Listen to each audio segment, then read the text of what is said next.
And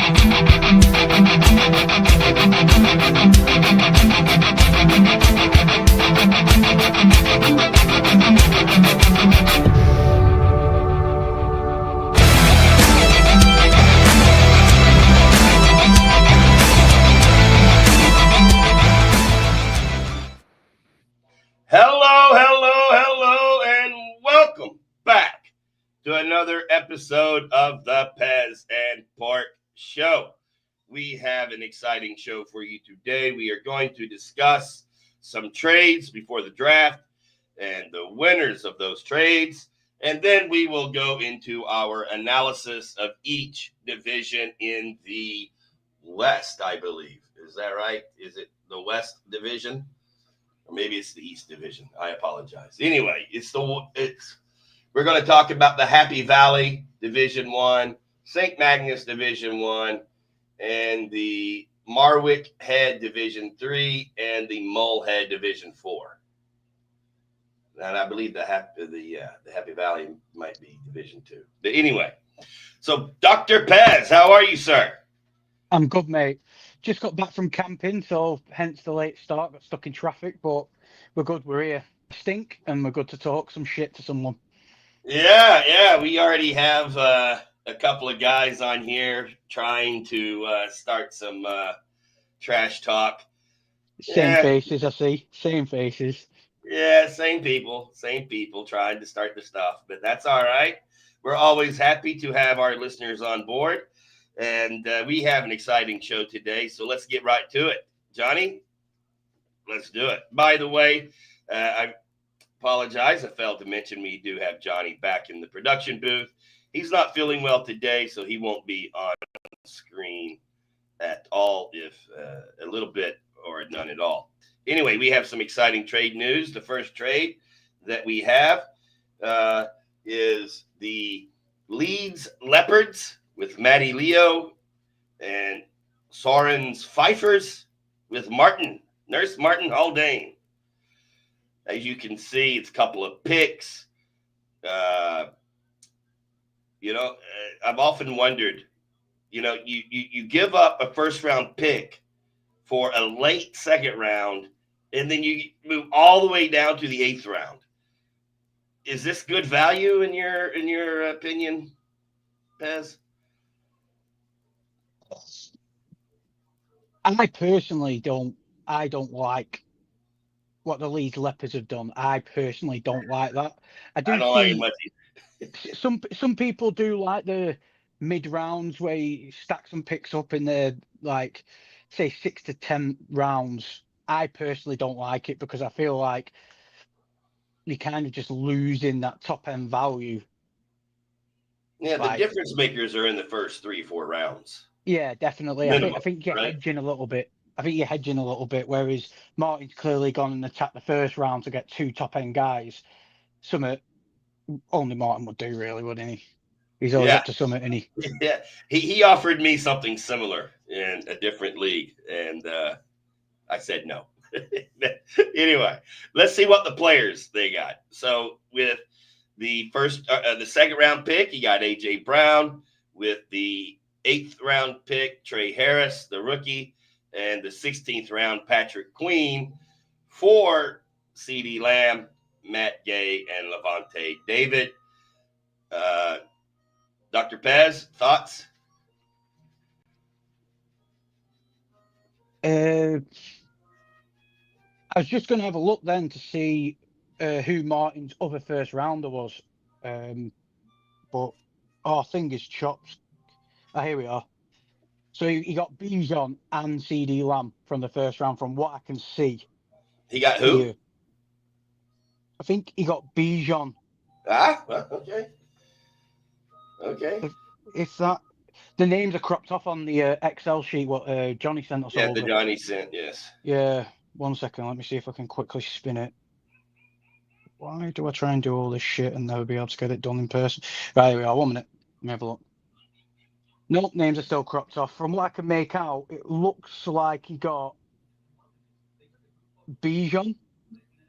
He's here anyway in the chat if you can just comment if he did. If he got Bijan and CD, I prefer that massively over AJ Brown, especially with this lingering hamstring injury he's got going on at the moment. Yeah.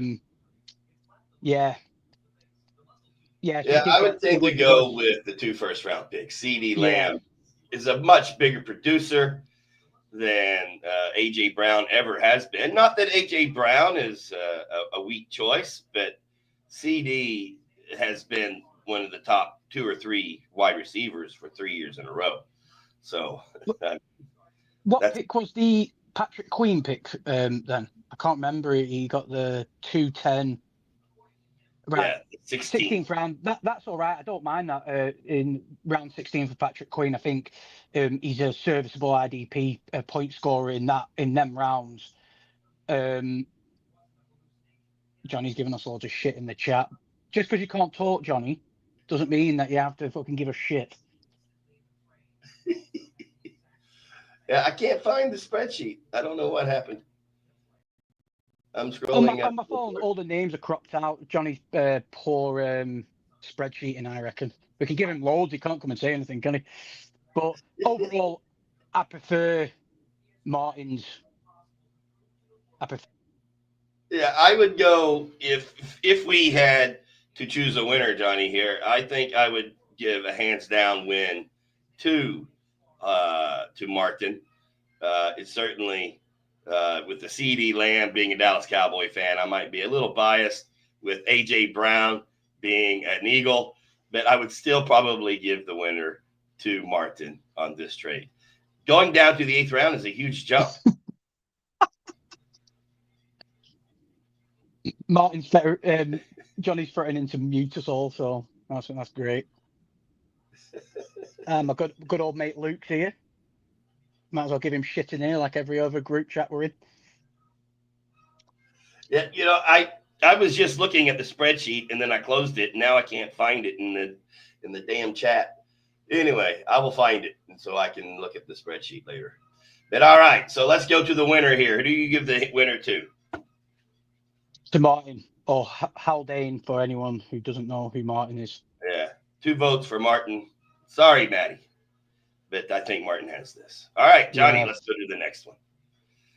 Here we have McG, who is never afraid of pulling off a big trade.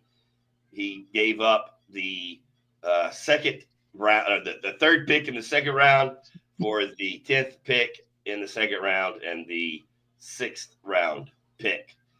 What do you think? This a solid?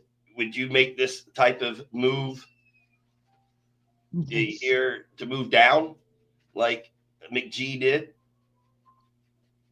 It's all for me. It's like how the draft's going. So if you kind of take the gamble that a player you like is going to be at the back end of the 2nd to get an extra 6th, then I would do it. Yeah, it's something I would do.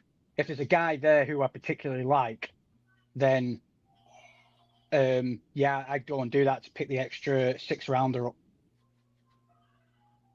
Yeah, well, he said here that McG missed out on CMC, so he went ahead and moved down.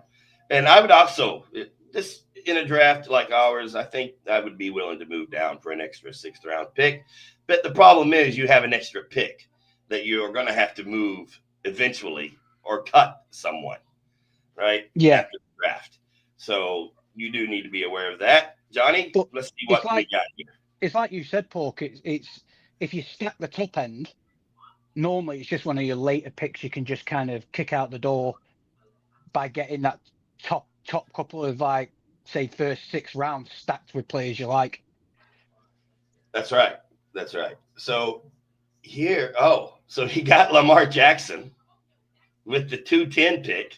Wow. That's and then I think Ridley's great for everything you're hearing at the moment in training camp.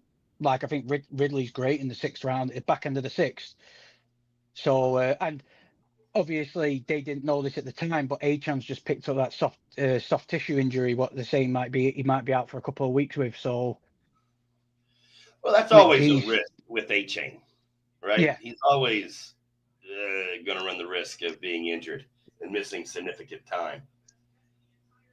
And it says here that he wanted Travis Hunter. but also got sniped from that pick as well. So McGee was not having a good draft. But hey, if you remember, I have talked trash about Jackson being hurt in almost every single discussion we've had about Lamar Jackson. But I think Jackson in the second round with the 10th pick, I think that's a solid pick, even in a single quarterback league. Yeah, definitely. Yeah. All right. So if we had to choose a winner here, Pez, who are you going with? Just on the face of it, I'll go McGee. Same with you. I'm with you on that. I would go with McGee. All right. What do we have in our next trade? Stoke on Bengals with the picks 5, 11, and 602 for the 507 and the 606. All right. So just a minor move up. Jackson K obviously didn't see someone he liked. Or Stoke on Bengals didn't see someone he liked in those 4 picks. So he moved up to get some value in the 6th round. Let's see the players here, Johnny. Hawkinson and Waddle for Harvey and Montgomery. What are your thoughts, Pez? My instant reaction to this are that all the players is, I think RJ Harvey, it's so hard because it's Sean Payton and it's apparently Dobbins is going to be the RB1, but it's like, how many weeks is he going to be the RB1? Because it's all been positive about RJ Harvey. David Montgomery always gets his points, but he is always in that timeshare with Gibbs. Jalen Waddle, I'm not a massive fan of it at all, but I think TJ Hawkinson's going to have a really good year this year. As long as he stays healthy, I think he could challenge to be one of the top 2 tight ends this year, just with JJ McCarthy as like a safety net for him in his essentially his first year starting. So out of all the names, I like the Stoke on Bengals better, solely because I just, my personal opinion, TJ Hawkinson, I think is going to have a good, with the Orkney point scoring as well. You got to remember with the extra points to the tight end. You just don't know what RJ Harvey's going to do yet. Well, that's the thing with RJ Harvey in a different league. I gave up quite a bit to Luke in a trade to get him, but that was a dynasty. In a dynasty, I think RJ Harvey could be, a dynamite player. But in a redraft, you just don't know what to expect for those first 6 weeks. I think you're right. We'll only be able to tell when we see We'll only be able to tell when we see the rest of his roster to see how they blend in with his team. But on the face of the trade, just at them 4 names, I'd probably sway with the Stoke on Bengals. Same here. So that is in St. Magnus. Let's see if I can find the St. Magnus. I resent the link in the chat if you saw it just then. So with RJ Harvey, he has what was that team? Stoke on Bengals and Jackson K.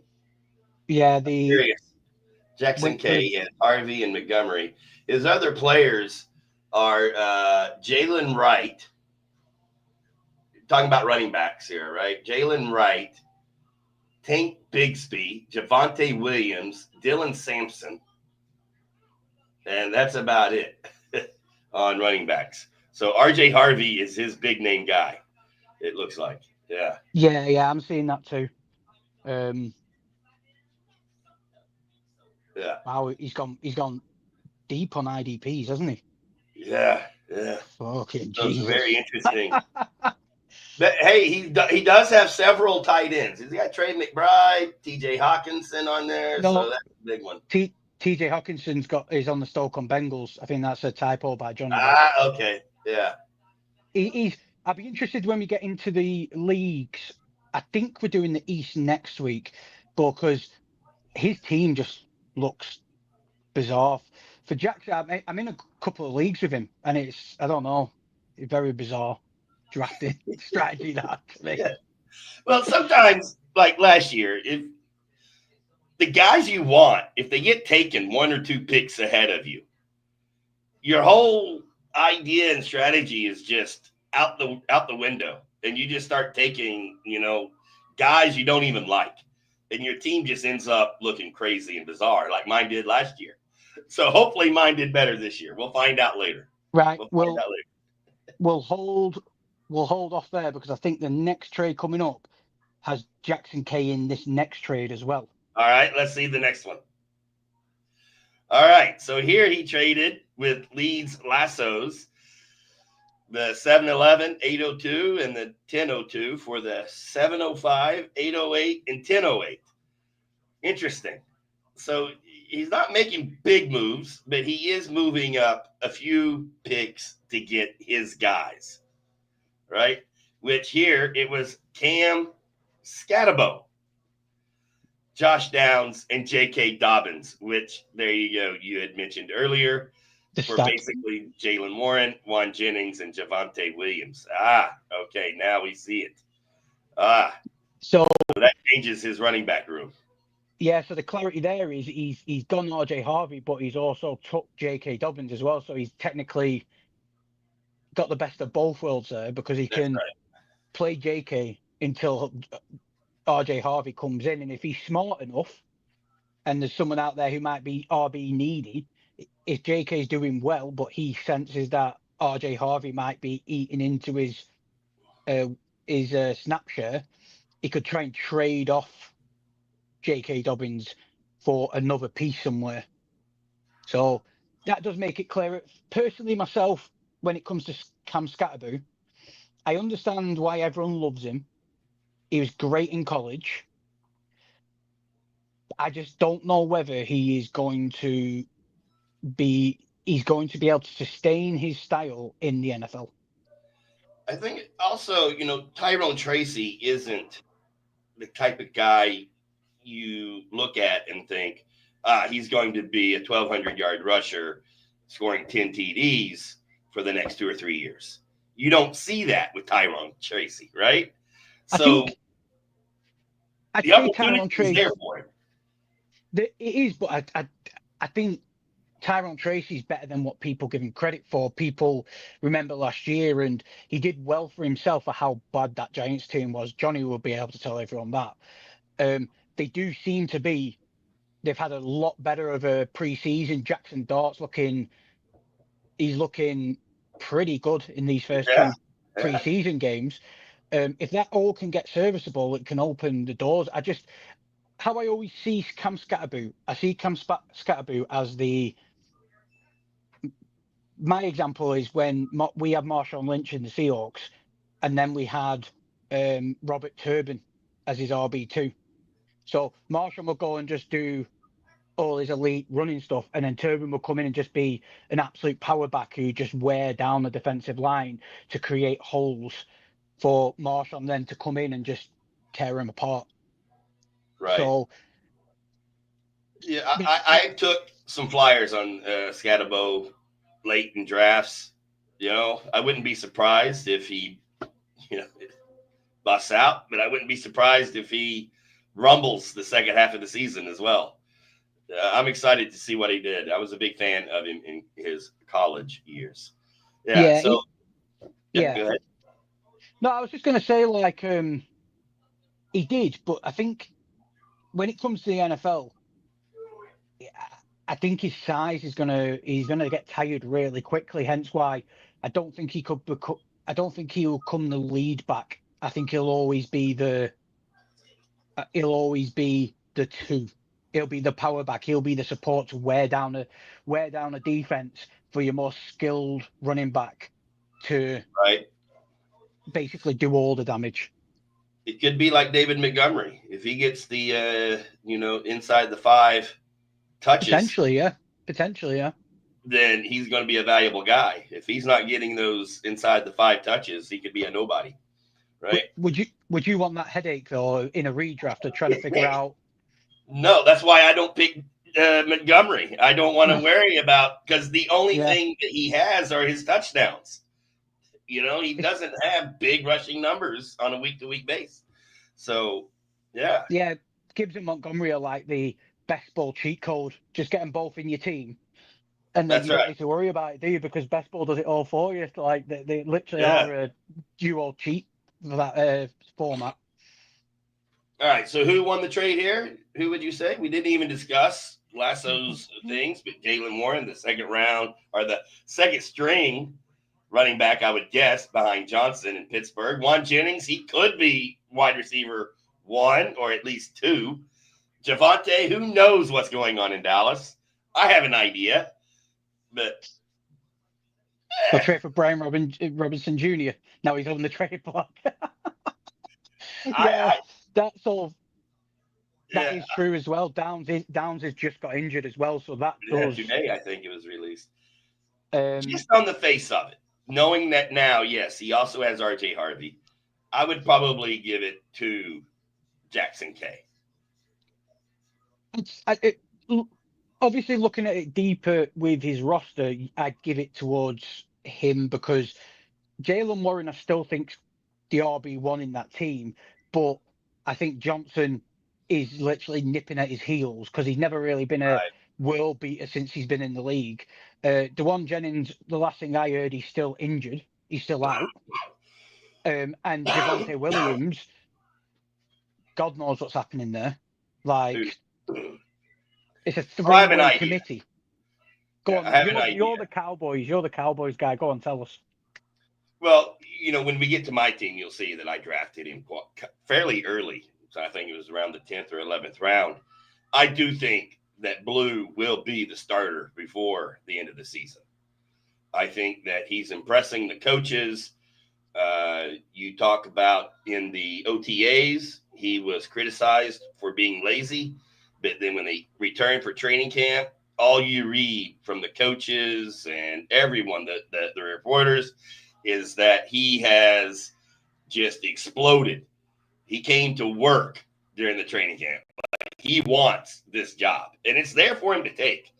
Javonte is a solid running back. I always liked him. I think he can do the job. If he's had some injuries, but I think Blue's the guy before the end of the season.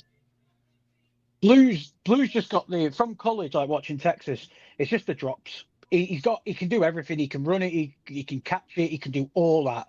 It's just the security of the football is his biggest thing. So if he cleans that up, I think he is the best out of the three of them. Javonte is really good, but I think that massive injury he took, was it his knee? He blew out multiple 2 years ago, right? Yeah, I just don't know if he can refine what he was before the knee. Yeah, so I do agree with you. I really like Blue. If he can clean them drops up, then he could be an absolute steal where they got him. I agree. I'm hoping so. All right, Johnny, let's do the next one. All right, here you see McGee again making, some minor roster tweaks. He got rid of one of his extra picks that he had earlier, right? He got the 17th for the 18th and 19th. Yeah, why not? I can see the value in this trade for both teams. I'll take a guess before they come on that all IDP players. Could be. All right, Johnny, let's see who they are. Wrong. Will Shipley's the running back, right?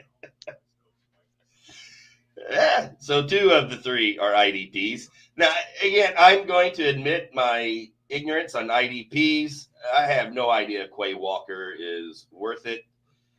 I couldn't even play it Dante Thornton's team, to be honest with you. I apologize. Pez? So Quay Walker, if I'm right in thinking, is Green Bay.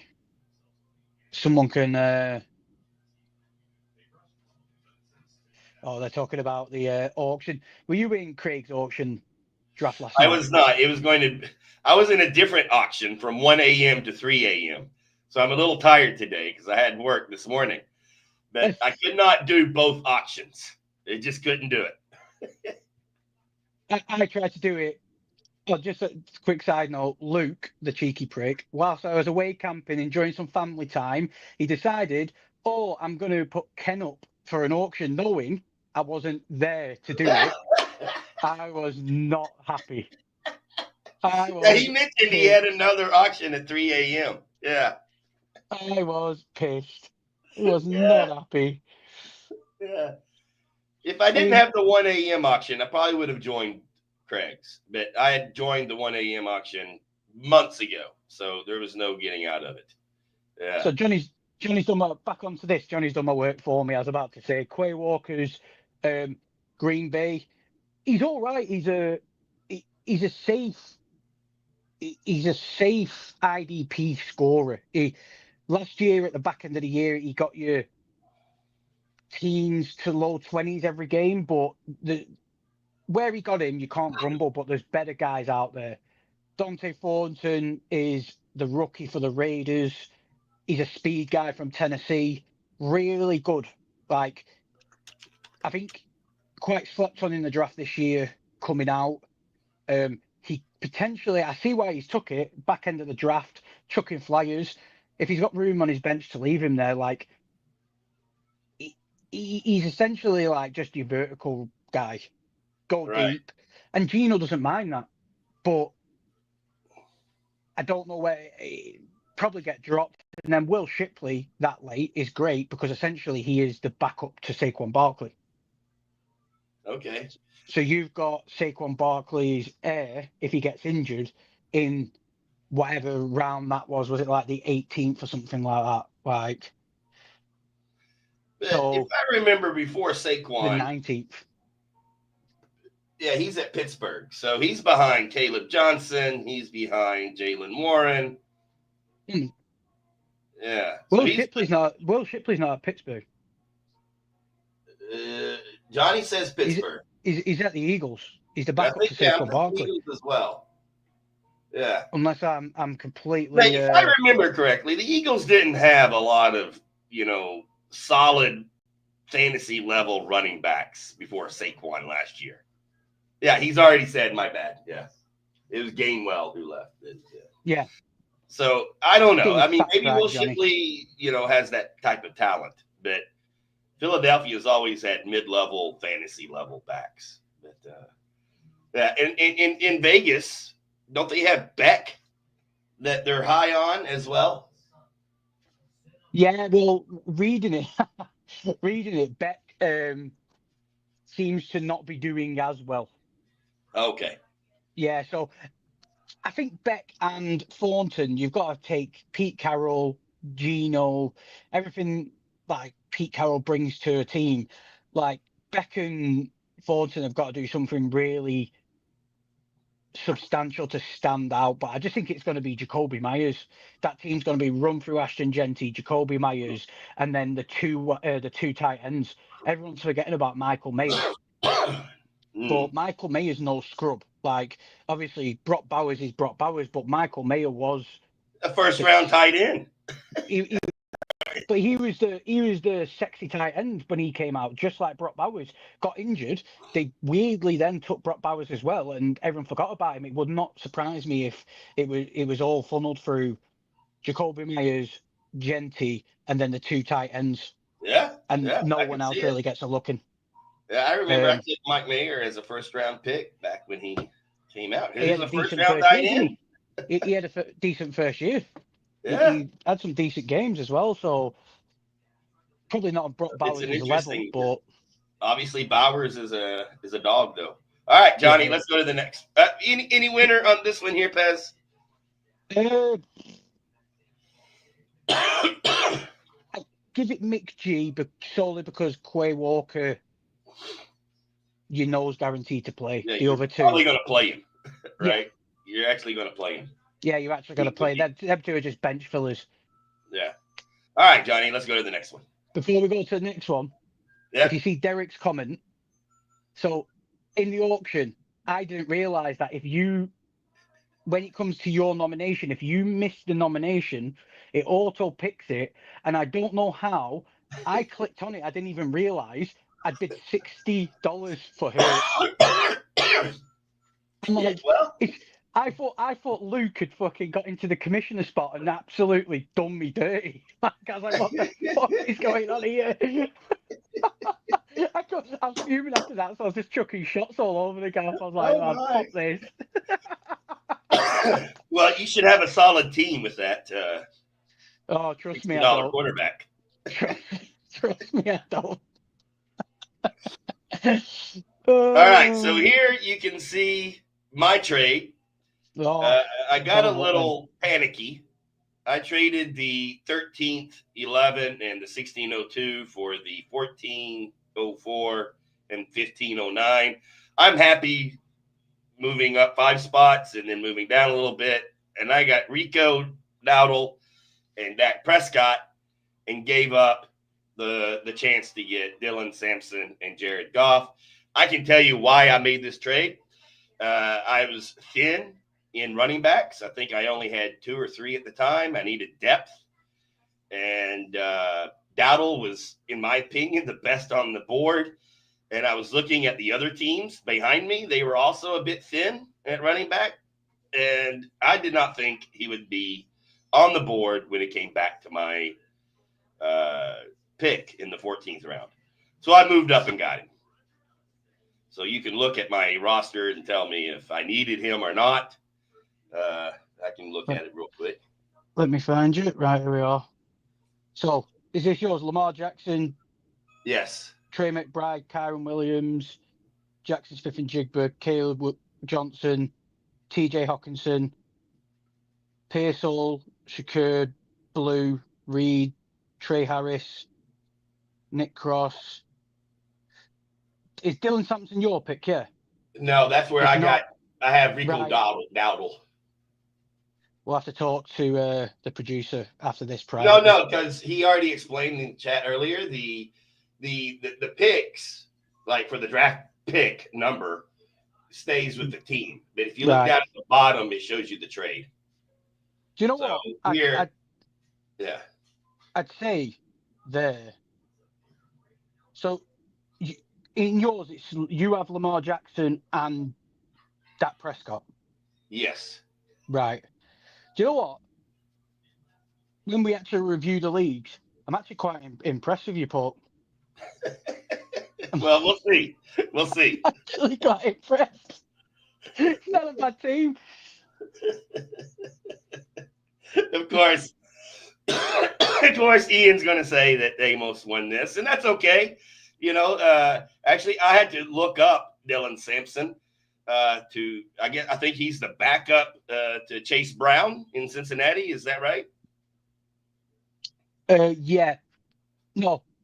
Dylan Sampson is on the Browns. So Browns. Okay, the Browns. That's right. Looking at his team, he picked Judkins up, and then he's a bit like earlier. He's basically secured himself because everything that was going on with Judkins, with the charges and stuff. He's basically just doubled down, took Dylan Sampson as well, just in case. Yeah, that's solid then. So it's a solid move. He's covered his ass, and I understand why he's done the way he's done it. Aston Genty, Judkins, Pacheco. Yeah, Goff. I can see someone liking Goff. You got, James, you got Williams, you've got St. Brown, you got Laporta, you got Gibbs. You got a lot of weapons. Do you know what? To be fair, just having a bit more of a look at both your teams, I think it's fair, both of you. I don't think anyone's got the better of anyone there with the balance of your teams. Yeah. I was looking for depth at running back. I wanted someone that I knew would actually play.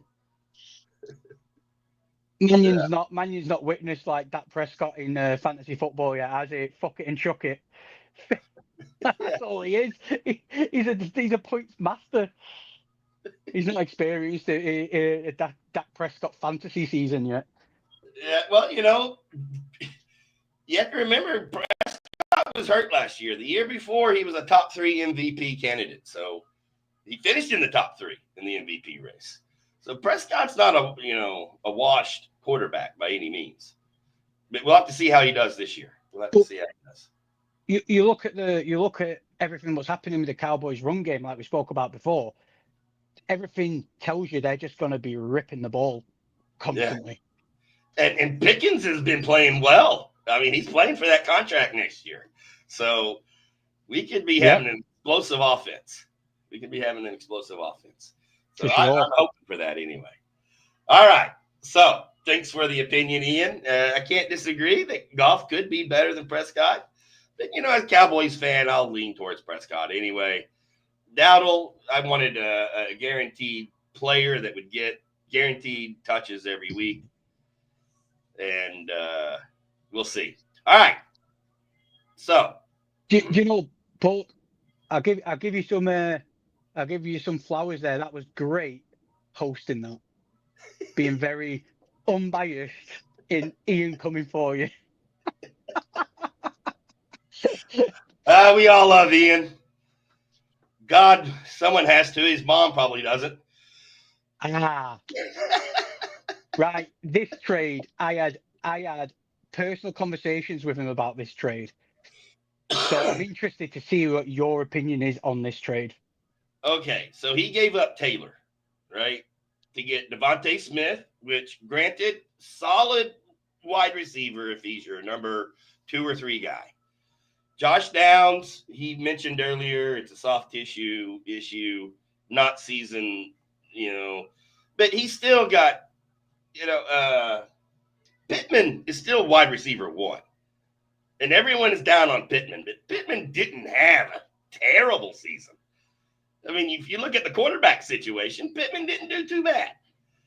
And Ty J. Spears, which I think Ty J is injured. Is that right? He's got a high ankle. He's what? So he's got a high ankle sprain. So yes. I'll tell you my opinion and see what you think. So, okay, Ian, I understand his points of view with why he did it. He's here, so he probably say his point of view. I understand why he did it. You can see the big picture to why he did it when I read you his team out. I just think he shouldn't have given away Jonathan Taylor before a snap of football has been played for a guy with a high ankle sprain. Devonta Smith, with everything that's happened to AJ Brown, could pay off. But if AJ's playing, he's not as productive consistently. And then Josh Downs, who you don't know what's going on with the Colts. So his team is, he had Bijan, Drake London. This is before the trade. So he had Bijan, Drake London, Jonathan Taylor, Chuba Hubbard, Baker Mayfield, Joe Mixon,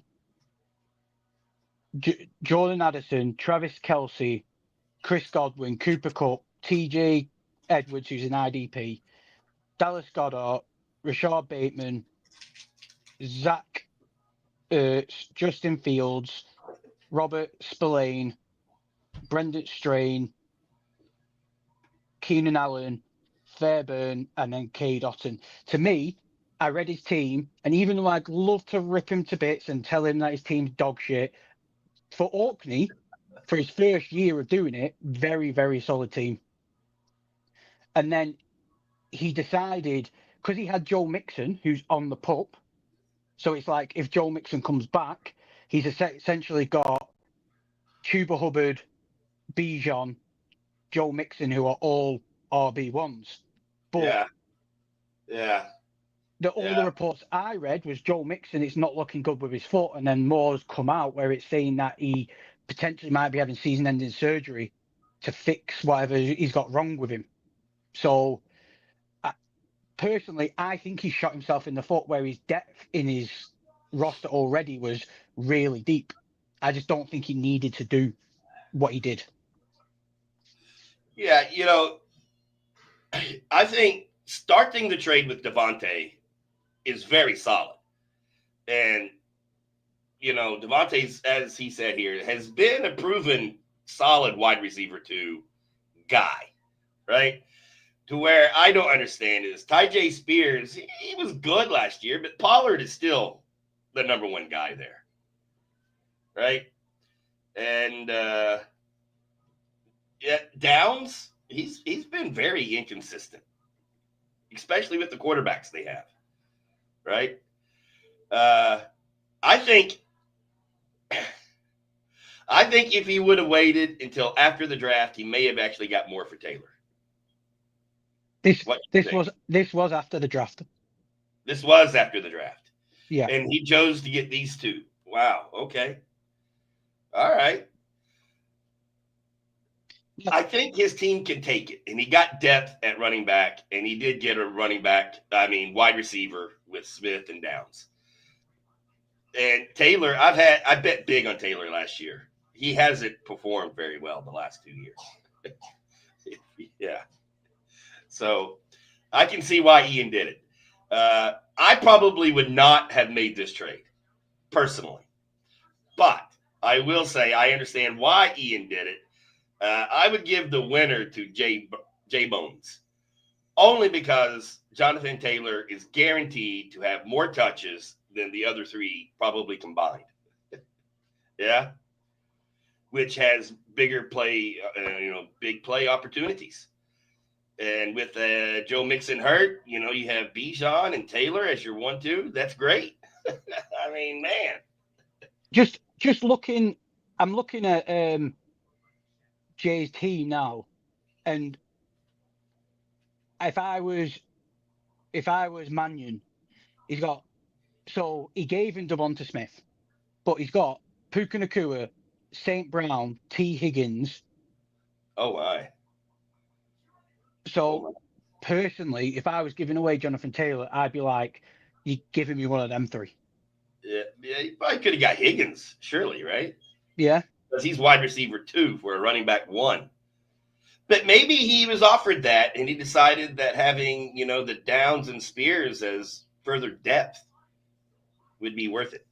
Like, to be fair to him, like, without bashing him, like, Josh Downs has just got that, has just picked up that hammy. And I understand, like, it says Tarjay Spears, he's got the high ankle sprain and he should be ready for the season. And it's all well and good him being ready for the season, but a high ankle sprain on a running back, like we all know, he could run one play and he's gone again. And it's not the fact that he'll be put on IR or anything like that. It's like, I'm fine. Run 3 plays, or my ankle's gone again.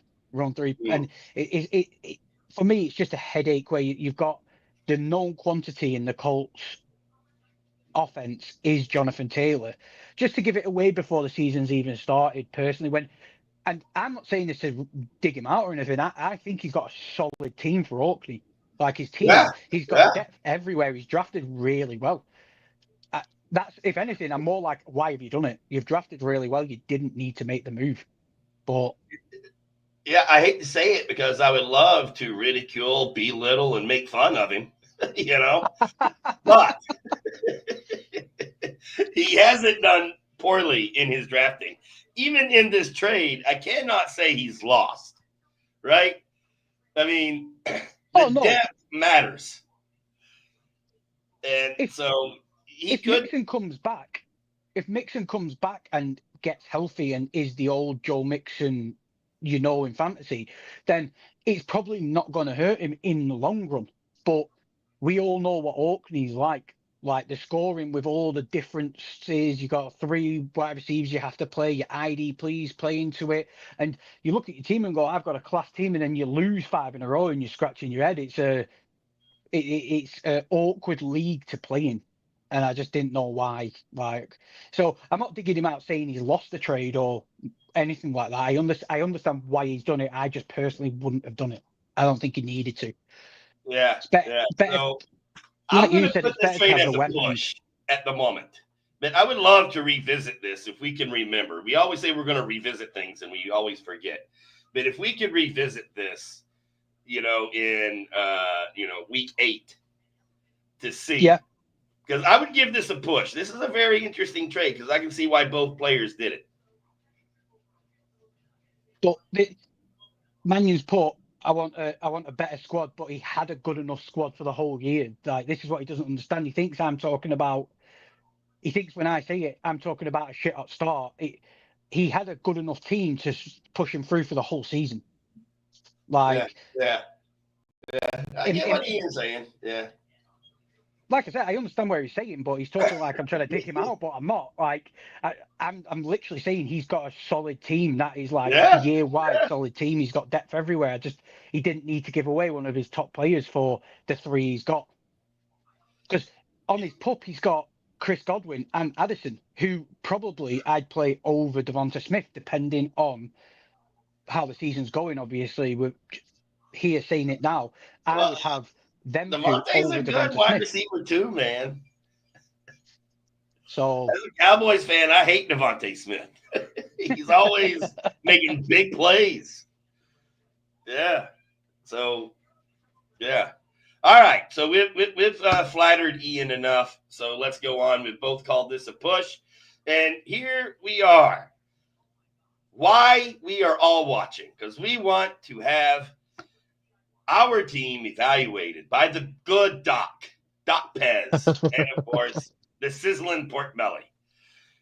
Everyone wants to know what we think of their team and who will win the overall league. If you want to say a team is a playoff team, I think that's okay. But, Pez, you must choose a league winner. Okay? Fucking hell, cheers. No pressure on it. You do not have to choose all playoff teams, but you must choose a league winner. So, Jesus Christ. Right, go on then. Johnny, let's go to the first league.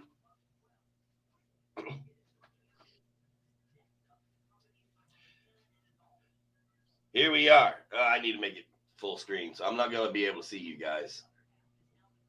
All right, here we go. So the first league is Happy Valley Division 1. Ah, that's better. Yeah, much better. So, right. Looking over the teams before the show, there's a lot of well-drafted teams in every league. Pez, have you had a chance to take a look at any of the teams? I was going to just do it on the fly here. I did have a scan when Johnny put it in the thing, but I've been away since then, so I thought I'm just going to do it fresh on the air and have All a right. look. But when I did look at it, I do like Team 1. Is it Team Trade Frenzy? It just at first glance, I look at it and his IDP pickups he's got are really good. He's got Josh Allen, he's got Jamar Chase. I think Traven Henderson's going to be a beast. He's got Mark Andrews, I think's going to have a bounce back year. He has Joe Mixon and Chris Godwin, what kind of does to be honest, all the names look sexy, but then you look at it and you go, Joe Mixon, Chris Godwin, Brandon Ayuk, Hollywood Brown are all either on the pup or questionable. So he's essentially got Jamar Chase, Xavier Worthy, Jerry Jeudy as his 3 wide receivers he has to start, and then he's got no one else. Okay, I want you to look at Team 6, Simila 89, if you can. Yeah, one First second. 2 picks going big wide receiver. Jefferson, McConkey. Then he got his running back 1 and Brown. Took a shot with Harvey, and then Swift and Pollard. His running backs are pretty solid. And then he has Burrow, one of the best QBs in the league, with being backed up by, I believe, Dak Prescott. Yeah. He has the best kicker in the league in Brandon Aubrey. I mean, this team, if you take everything in it, the only weakness I see here is tight ends. Yep. I was about to say his tight ends. And he has Jonnu Smith, but, last year I think he was tight end too. Yeah, but that was circumstance. He's at the Pittsburgh now. I don't think I won't be banking on Jonnu Smith. So, and then Hunter Henry, I won't really be banking on him. So his tight ends might really fuck him over. I think so. I do see where you're coming from. His whole team, Demario Douglas, by all sounds of it, is going to be the wide receiver 1 for the Patriots. Well, he could be the biggest steal in. If the Patriots offense is as good as what people are saying it could potentially be with Drake May, he could be a steal in everyone's draft because he's either going undrafted or he's getting picked up in like the last 2 rounds. Yeah, I like his wide receiver depth. I like his running backs where he got him. Chase Brown, I think, is going to have a massive year. RJ Harvey, we spoke about it. I don't think it's going to take him too long to get that job. Yeah, I think you're right. Off thingy. Swift, he could be fucking anything. He's kind of shown he can't do the Ben Johnson offense at the Lions, but you just never know. New team, new situation, that it might help. one of his sneakiest good pickups, what's looking really good now, is that cross Keen Merritt down at the bottom. With them saying that they're going to trade Brian Robinson Jr., he could be an absolute steal because it all points to him taking that joint RB role with Eckler. So I do see where you're coming from. He does have a solid team. It's just them tight ends. He might have to get in the waiver wire or do some trading for a minimal guy. So who's team 7? So Pez, before we get there, what I would like to do in the order so that we talk about each team in each league and think about the overall time limits. I'll give some ideas about team 2. If there's something that you really want to say, you go ahead and add something. If not, you can go to team 3 and you can talk about team 3, and we'll kind of alternate. Unless there's something you really want to point out, we'll just leave what the other person says as the overall evaluation. Is that cool? Yep. So right, we'll do that. Yep. I'll go ahead and start with team 2. We have Super Gibbs. I'm in a few leagues with him. Not surprised with Bijan. Marvin Harrison, I'm still waiting for him to break out, but this is his 3rd year, I think, right? So it could happen. Laporta down year last year. It's what? 2nd year. 2nd year. Okay, yeah. So he could break, a lot of wide receivers break out in year 2. Laporta, I think, had a down year last year. McLaurin, 31-year-old wide receiver. I'm always worried about them. Pacheco, who knows what's going to happen. When I look at Super Gibbs, and you tell me if in your response, if, I see a lot of what ifs. And usually when you have a lot of what ifs, you're going to be 500 or less. So I'm not too excited about Super Gibbs. He does have some solid players. And if they all come together like Christian Kirk in Texas, wow, could be a dynamite team. But for me, too many what ifs. Yeah, I completely agree. You started it off, and I was listening to you as you talk, and then I looked at round 7, 8, and 11 IDPs. It honestly, personal preference is everyone's bag in fantasy. Like, if that's what you want to do, that's what you're going to do. My opinion really means shit in that regard, but it makes me physically feel sick when people draft IDPs that early. Like, what are you doing? Like, you're taking Zaire Franklin over Aaron Jones, Tony Pollard, Addison, Montgomery, Njoku, Shakur. And then you look at the 2 rounds, and then you went back to an IDP and then lost. Like, fair enough, he's only losing 2 picks. But no. You could have had Ricky Pearsall, which could be wide receiver 1 in San Fran. Well, he is going to be wide receiver 1 because there's no other fucking wide receivers there. And I don't like that strategy one bit. Like, I can guarantee, right, Franklin is good, and Ernest Jones is probably going to be a monster for the Seahawks. He was at the back end of the year. But to get them that high, you didn't need to jump. All right. You just, yeah. So what's your thoughts on El Chunko, team 3? Brock Bowers, I understand it for the scoring format. I'll give you my opinion quickly on Brock Bowers. He scares me the most out of everything in fantasy. Everyone thinks last year, amazing. Yes, great. Right. As a Seahawks fan, I have PTSD with Pete Carroll and tight ends. He puts fear into me, Brock Bowers. I could be, and probably will be, completely wrong on this take. I watched Pete Carroll for 12, 13 years in Seattle since he got there. And Jimmy Graham. Thank you. He abused the tight end position. It was criminally disgusting how little he used quality tight ends for how quality tight ends should be used. He fears me the most, but you just don't know. Yeah, it scares me to take him that high just because of Pete Carroll and the way he wants to play. So we'll move on though.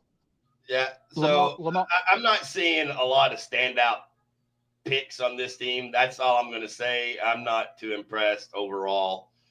I do like Jackson, as I said earlier in the second round. That's okay for me. But so His if running I back, am going yeah. to talk about, yeah, go ahead, Pez.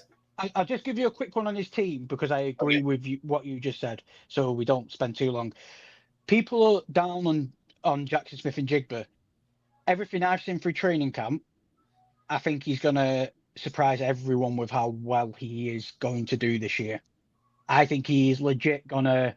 Where did he finish last year? Was it top 10? Was he 10th overall wide receiver? Well, yeah, I don't know that one. Johnny, if you can look it up. I've got it up here quickly, 1 second. He was 9 last year. It wouldn't surprise me, just with Wow. the vibes I'm getting, if he breaks the top 6. Yeah, okay. Yeah, and he doesn't have Metcalf to fight with. So, Yeah, that's just my wow. last thing on his team. So if you, then we can bounce on to team All 4. right. So I will start with Mark Dodd, Mark Cook Dodd. Uh, Saquon, of course, with the fourth pick, I think that's a solid pick. Travis Hunter, completely understand it. But I think he's going to be a rookie wide receiver that plays, maybe 25% of the defensive snaps.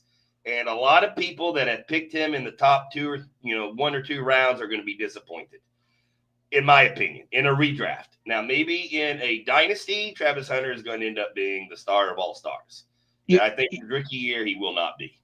One thing you got to just remember with Travis Hunter with the Orkney is so when they laid out the point scoring for Travis Hunter, because he can play both ways, Right.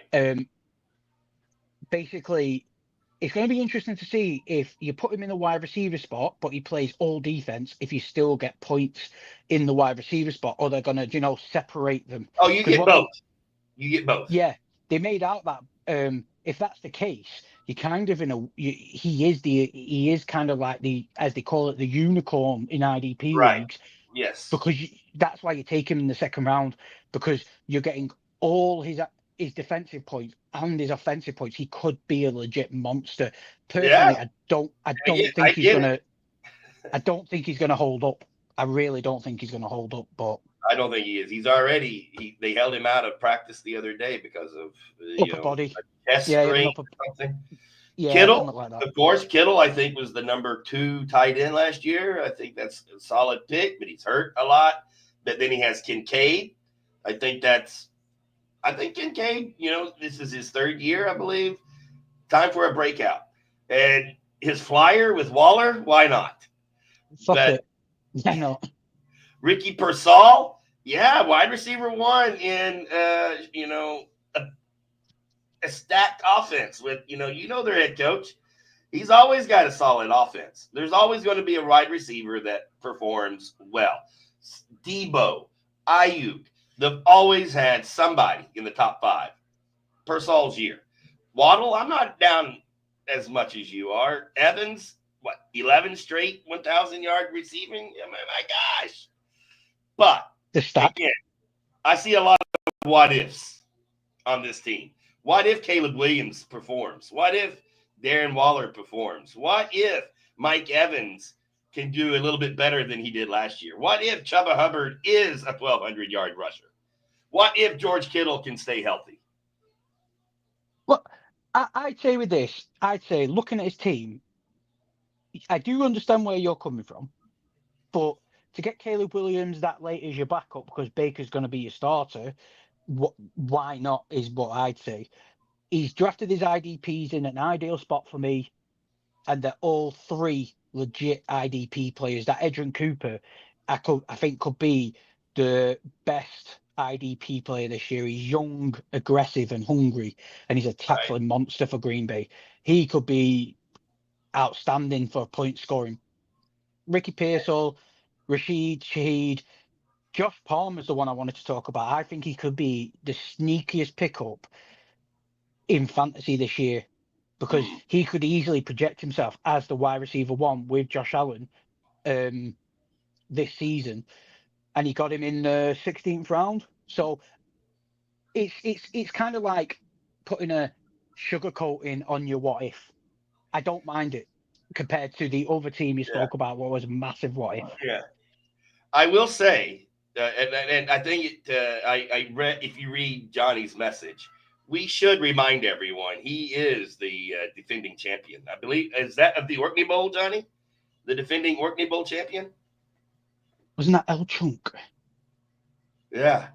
So, you know, we're over. He might know more than both of us. Yeah. Probably does.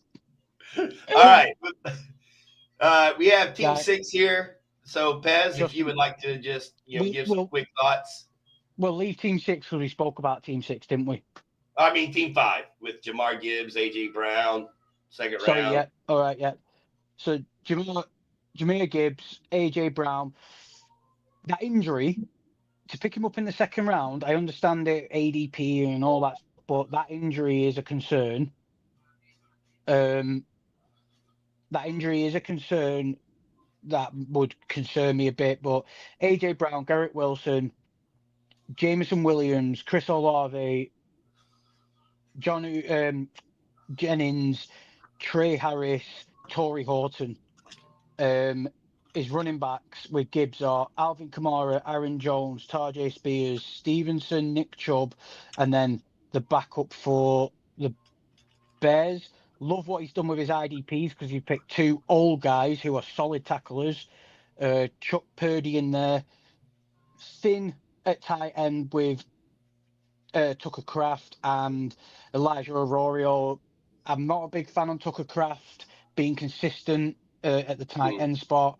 Elijah Arroyo could be a sneaky one for the Seahawks because he is a offensive weapon, but I don't know if it's going to be consistent. Overall, I like the blend he's got. I do like the blend he's got, but you've always got to remember you've got to play three wide receivers. So what, you're playing AJ Brown, Garrett Wilson, yes, and then you've got Jameson Williams. You know, he should. Yeah. Chris Olave. Those are they could break out this year. You then like what you're hedging on Chris Olave to not get concussed again, or Jameson Williams to have a breakout. So it's like you've got two solid wide receivers, and then you're then scrambling for the third guy. I'll give you one for his third guy. Torrey Horton for the Seahawks.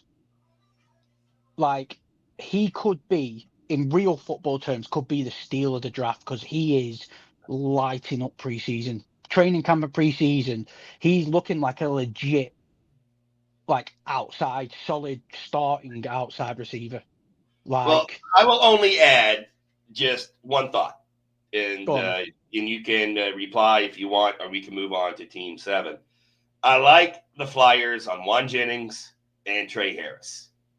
You know, who knows if McConkey will repeat what he did last year. Trey Harris is going to be a deep threat. I don't know if they will pan out, but I like the picks. Yeah, I agree with you, mate. I do. Juwan Jennings, you just don't know with this injury. People are saying, like, is he actually injured? Is he just trying to get more money so he's playing the game? Do you know, the holding game? Right. If that's true, then he needs to prove that he's a wide receiver one. He's not been able to do that yet. He puts good performances in, but he's never really been the, de facto wide receiver one for the Niners. He's always been the backup who's come in and filled a spot. Okay, so I'm going to go on to Team 7. Yeah. Okay, and then you'll have Team 8 if you wanted to go ahead and start looking at Team 8. Yeah, no worries. Team 7, I've been a Puka fan. I love the guy and hope that he gets 1,800 yards and 20 touchdowns every year. But his injury record, I just always worry. Brian Thomas, man, I have gone all in on Brian Thomas in so many leagues, made trades, given up multiple first-round draft picks. I love Brian Thomas. I think he's still going to be wide receiver one, even with Travis Hunter. T. Higgins, we already know about. We've talked about him, in the past. He's one of the rare wide receiver twos that puts up wide receiver one numbers. Your guy, Ken Walker, if he can stay healthy, could be a top 5. Hawkinson, I think, if you look at the history of people that return with his type of injury, it takes a year for them to get back into shape. But then if you scroll down, Johnny, and see that he only has one tight end, and that's TJ Hawkinson. Yeah, that's it. But then I like, Caleb Johnson. Addison is going to miss 3 games. Scatabo is a good, roll your dice guy. Golden, another rookie, right? Travis Etienne, I think he's had his day. He's gone. Pittman, yeah, okay. But again, Trey Benson, rookie year last year was wasted. But I think he is the future running back 1. So if anything happens to Connor. Overall, I definitely think this team can make the playoffs. But, a lot of rookie picks that he needs a lot of value from with Caleb Johnson, Scatabo, Golden, and then only one tight end. That's all I have to say. Yeah, I agree, mate.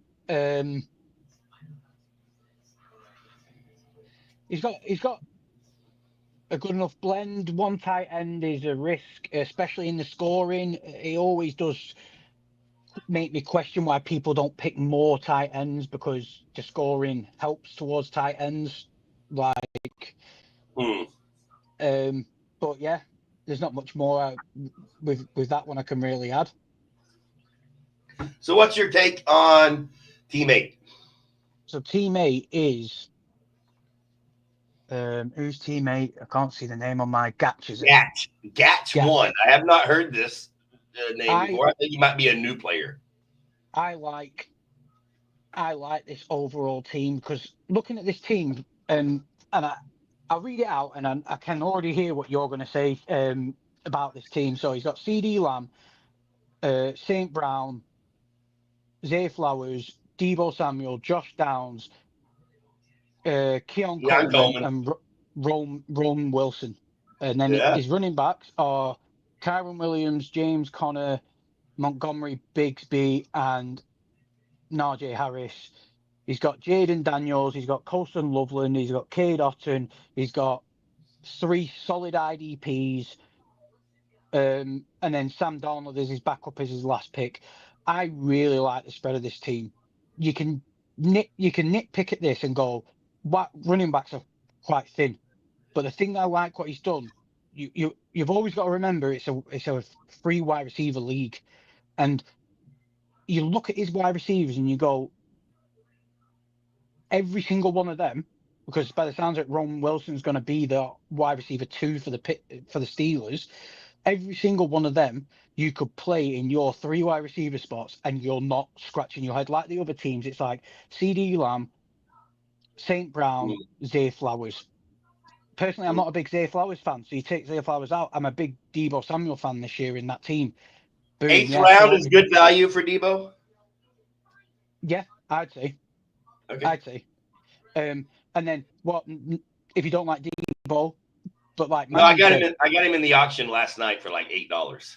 So yeah, but that's in my opinion, that's an absolute steal, because the way the Commanders' offense played last year was a lot of dump off stuff, and he exceeds in that type of role as a wide receiver. Do you know, short yards catch, yards after the catch, all that kind of stuff. Jaden Daniels as his quarterback. I just like looking at the names and the way the roster's set up for the Orkney. I like the blend he's got. You're never going to be perfect in every position. But really, what you want to do is you want to hit solid tight ends for the scoring purposes, and you want to hit solid depth at wide receiver. Because you have to play 3 of them. You have to play 3 wide receivers. So I just like his overall depth he's got there. Yeah. So what I'm going to do, Pez, I like what you said there. I also like what you said about Zay Flowers, and I'm going to leave it at that. If you don't mind, I would like for you to take the next team, Team 9, and I will do Team 10. Right, okay. I have a personal little rivalry with McG, so I'd like to go ahead. Yeah. I would like to get in your way then. Right. So, looking at this straight off the bat, I could just looking at what I just said with that team then, and I'm just going to go with that breakdown of what I did then to try and like speed it up, because if we're going through all four divisions, unless it's something that stands out. So, tight ends for me is hit it perfectly. Trey McBride, I think, is going to be the best tight end this year, because I think he didn't score touchdowns last year. He will this year. Yeah, exactly. So he's going to regress. Like, he's not going to maybe get as many receptions and stuff like that. But I think he's going to substitute that with actual touchdowns, because they have to get Marvin Harrison in that. Like, they have to get him his touches. They have to make him a success. It's just what the NFL do with the type of caliber of player of Marvin Harrison Jr. So that's going to happen. So Trey McBride, love it. Ingram and Strange. Them three are solid three tight ends there. His running backs.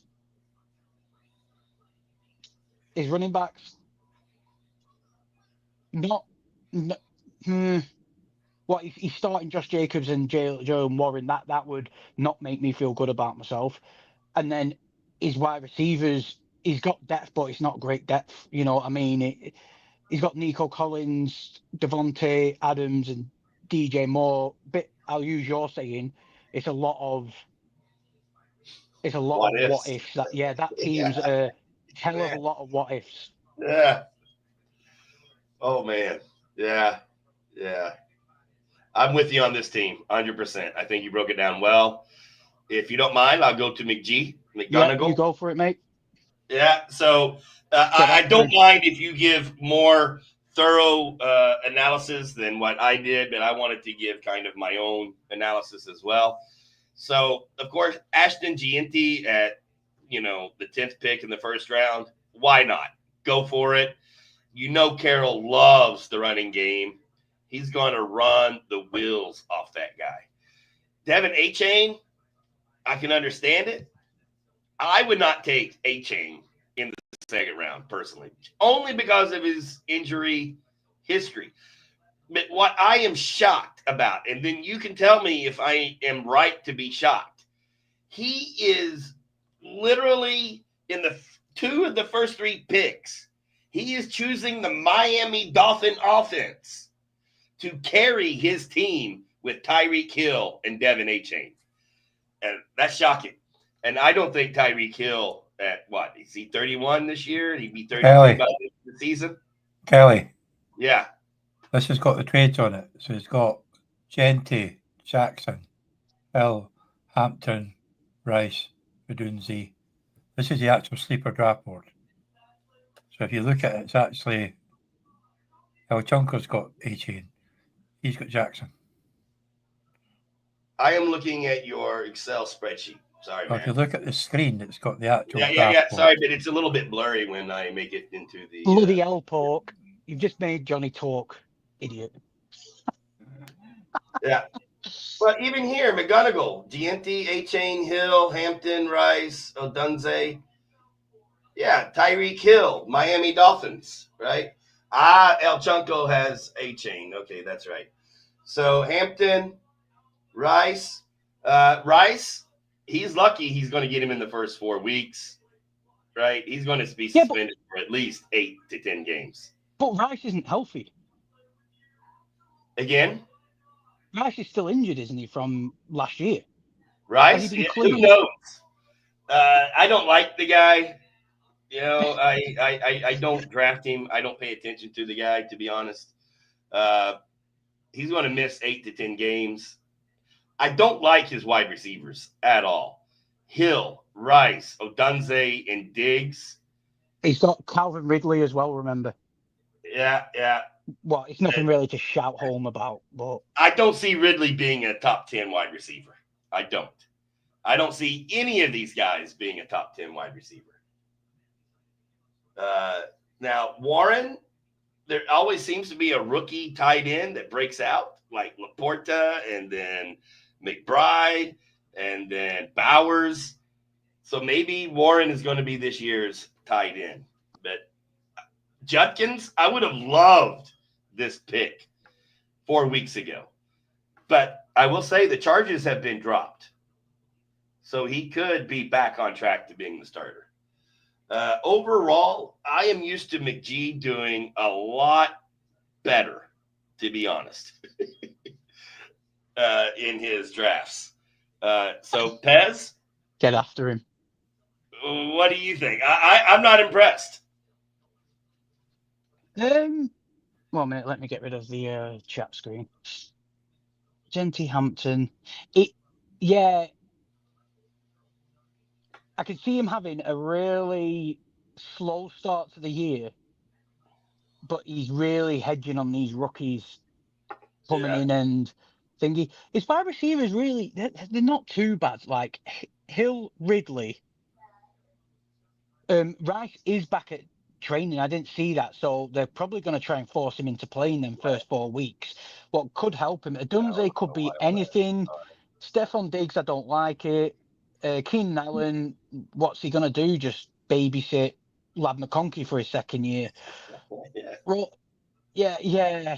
His wide receivers could really let him down. Tyler Warren and Njoku, well, I don't mind them. I think Tyler Warren's going to be really good this year. And then he's got Lamar Jackson. So, yeah, I do know what you mean. His wide receiver position does put me off a bit. But good news for McGonigal. Allen from the Kirkwall Raiders has chosen the Portland Lumberjacks, McGee, to be the winner of this league. So there is one sign of confidence, a vote of confidence for McGee's team. But yeah, there's how many rookies? Has Gianti, Hampton, and Judkins rookies, Warren rookies, 4 rookies in big spots. So, you'll see my team. I also have a lot of rookies, so I can't really say much, but yeah. All right, Pez, let's do the next one. Right. Who is it? Keltman. Right, so you got Derrick Henry, CMC, Jaden Blue, Rico Dardle, and Roschon Johnson. I don't like the fact that I'm seeing IDPs that high up on Roquan Smith and Jordan Brooks, who you could get in double digits. I think that's going to cost him heavily. Like, he's got... This can't be right. Let me have a look at Johnny's screen here. I don't get what he's done. What am I looking at here? He's got DK Metcalf, Sutton, Mims, Io Manor, and Corker as his wide receivers. He's essentially playing in a 3 wide receiver league 2 Denver Broncos.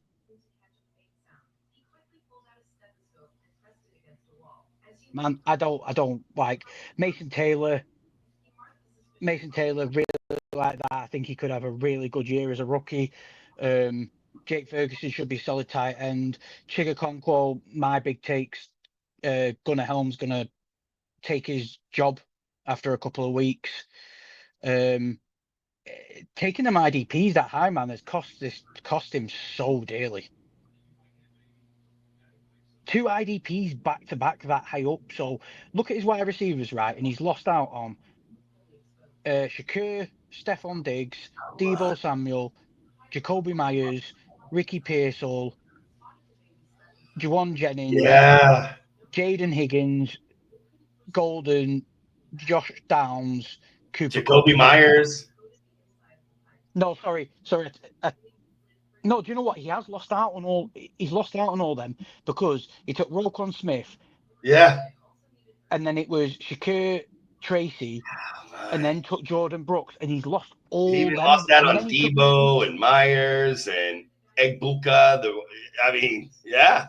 I don't like that team one little bit. Like Pearsall. I really don't. He could have had Pearsall, the wide receiver 1, instead of is Jay Brooks going to score as much as a wide receiver one? I don't know. Wow. He's a great tackler, and that Miami defense is going to stink. So, like, bit of like my take on IDPs is I don't draft high on them because I wait till a couple of weeks. You either find the team with the disgusting defensive line, because that means the linebackers have to do all the tackling because they just get through it, or the shy offense because the defense is on. So Jordan Brooks will generate good points, but not when you've got to play 3 wide receivers and you're playing 2 Denver Broncos. Like, what? It's going to cost him. It's going to cost him dearly, that, I think. So, just a quick comment, and I'm ready to move on if you are. Yeah. Certainly, I would just say it typically we rate on, 1 or 2 solid wide receivers, a running back that can catch and run. But a lot of times the tight ends. If you look at his tight ends, his best tight end is Jake Ferguson. I think that's a no-go. His wide receivers is, okay, Metcalf, great. Sutton could explode, but then he has no other wide receiver.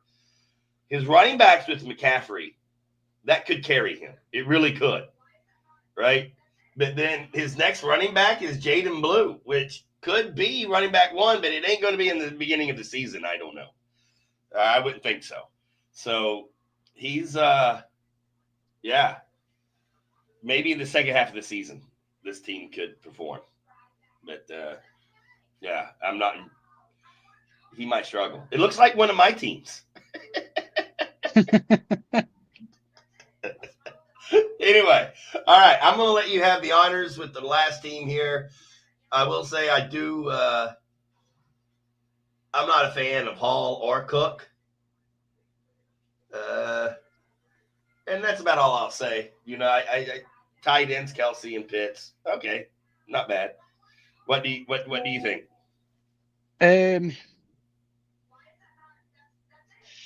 Neighbours, Drake London, Shakir, Pitts, Jones, Quinton Johnson. Quinton Johnson's good down there. I don't mind that. He's got 1 IDP. What I don't think's a great selection at IDP, personally myself. Breece Hall's too much of an unknown. James Cook's just come back to practice this late into training camp towards the season. He's got to get fully revved up. Patrick Mahomes hasn't been great these last couple of years. I personally think he will have a bounce back. I like Travis Kelce this year. Kyle Pitts is Kyle Pitts. Breece Hall, Cook, Tracy. He needs to sort his IDP out for sure. That's certain. Like, he needs to properly look into that position and maybe reevaluate his player there. But you know what? I'm gonna just there's too many what ifs. Too many what ifs in that team for me. I do think there's 5 to 6 teams here that can win it all. And there's 5 to 6 teams that would need a lot of what ifs to win it all. So, Johnny, I'm thinking if we have to have a choice, and of course we are going to have a choice. Pez, what team are you going to choose to win this league? I'm going to say that is it Gatch 1 teammate? Someone said his name in the chat. You're taking McGonigal. No, teammate. Oh, Gatch 1. Yes. Yeah. Gothenburg Angels. All right. Well, I am going to take Samala 89, led by Jefferson and McConkey. Johnny, if you don't mind, if you could type in your league prediction in the chat group so we can have that on record as well. And I can read it out over the air. Yeah? So I love that Dr. Pez and I have a disagreement on the winners. It always makes things more exciting in our review show. So to review, Pez will take Gatch 1, and I will take Samala 89. Yes. Yep. And Johnny, who do you have? Has he put it in the private chat? Yeah, okay. Johnny will go with McG, the Portland Lumberjacks. I love it.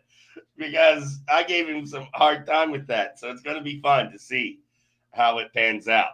All right, Johnny, let's go to our next league.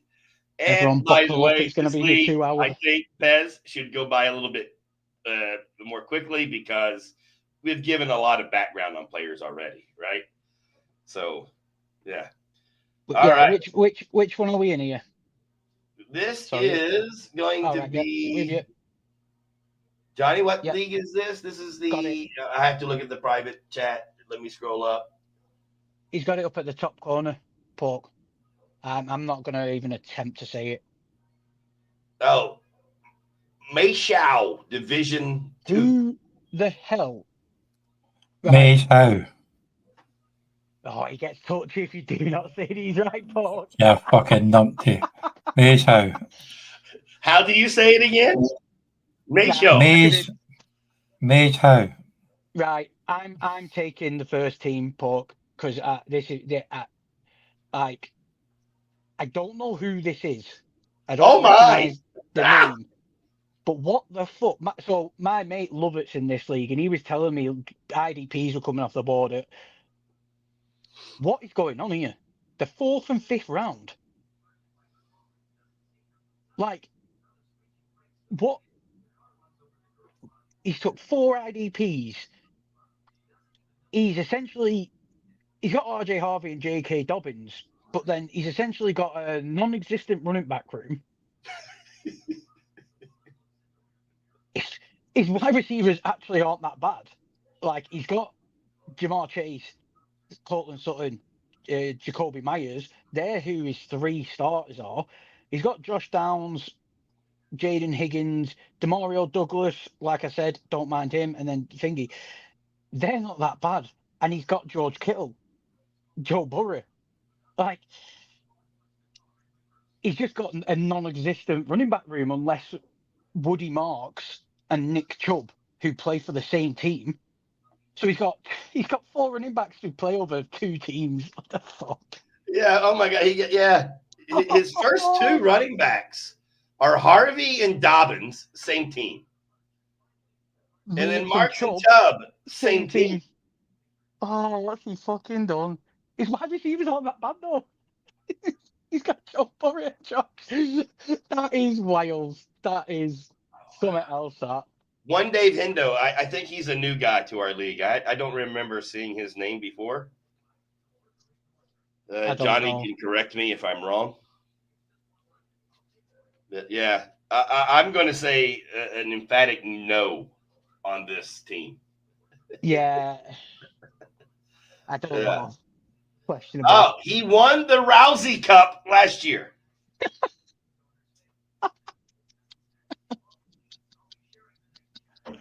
But, hey, it could be, that drafting in that number 1 slot, I think is the absolute worst slot to draft. All your favorite guys are getting drafted 2 or 3 picks right before you draft. And then you're just stuck there going, well, who do I take? Oh, man. Yeah. If he can sort his running back room out and somehow through the waiver wire, his team overall isn't that bad. He just needs to sort his running back room out. It just offends me when you take IDPs that high back-to-back, especially. Yeah, well, Zaire Franklin is always a top 2 or 3 guy, right? So is Roquan Smith. Roquan Smith isn't, though. Like, he's had them seasons, but, no. Not anymore? See, again, like I said, I'm not an IDP guy. I literally just take dice and throw it on the table. There's better ones out there. There's like, you didn't need to jump that high for them. Like, it's just silly. But overall, his bones aren't that bad. He just needs to sort his running back room out. So even though we laugh and like look at it and go, if he can sort his running back room out, he's actually got a decent team.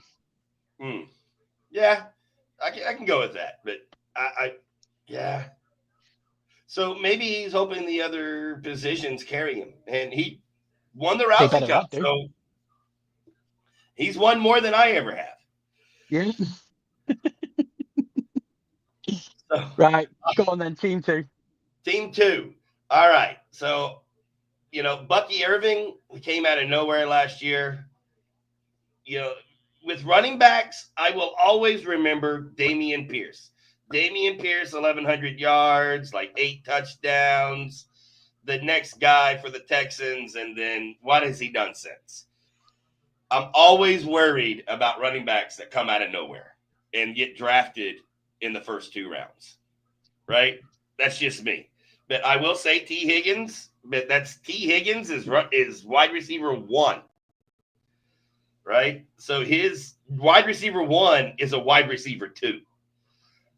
I will say Bo Nix, that could carry his offense. Travis Kelce, great. Jaden Waddle, he had back-to-back 1,000-yard receiving seasons until Tyreek Hill got there. This could be the year again. So let's break it down.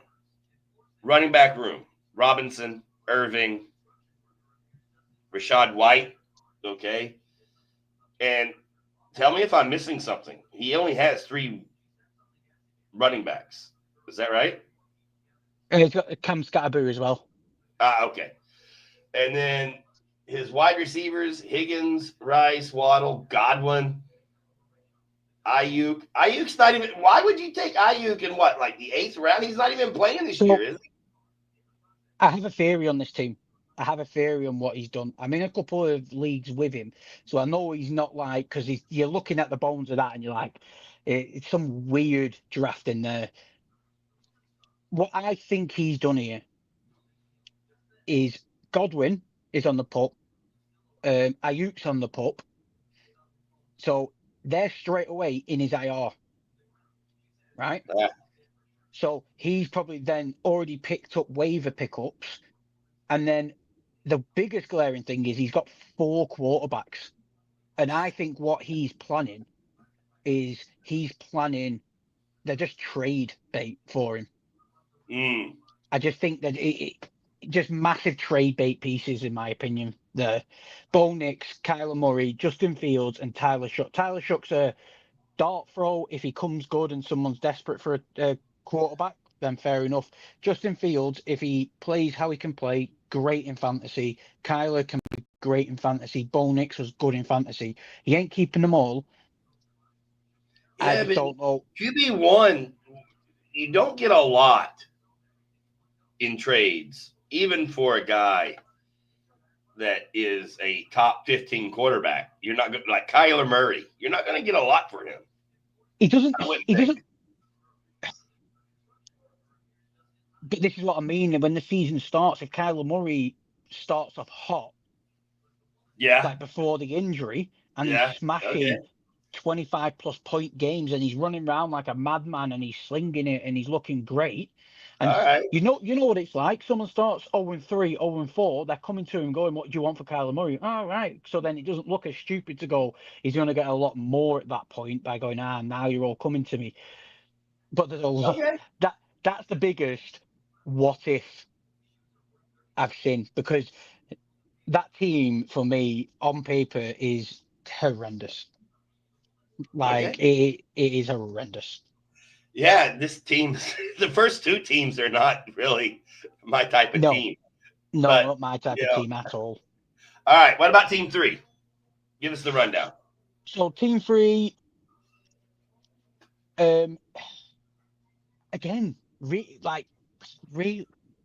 interesting. You got your 3 wide receivers there: JJ, AJ, and Ridley. You got a good backup, the stack with JJ. Don't mind it. So you got your 3 wide receivers there. Hollywood Brown, I won't trust him as far as I can throw him, so I'd scrub him straight off this team.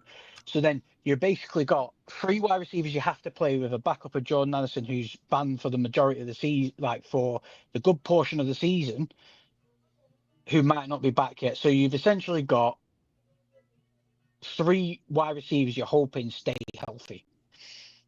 Then you've got 3 tight ends, 2 from the same team. I understand why he's done it. Still don't like it. Patrick Mahomes and Jared Goff aren't really, you don't really look at the names and go, everyone's like, oh yeah, Jared Goff last year, but a lot of things have changed for Jared Goff last year to this year. You don't know what he's going to be. Patrick Imagine Mahomes the headache with who to start between Andrews and Likely.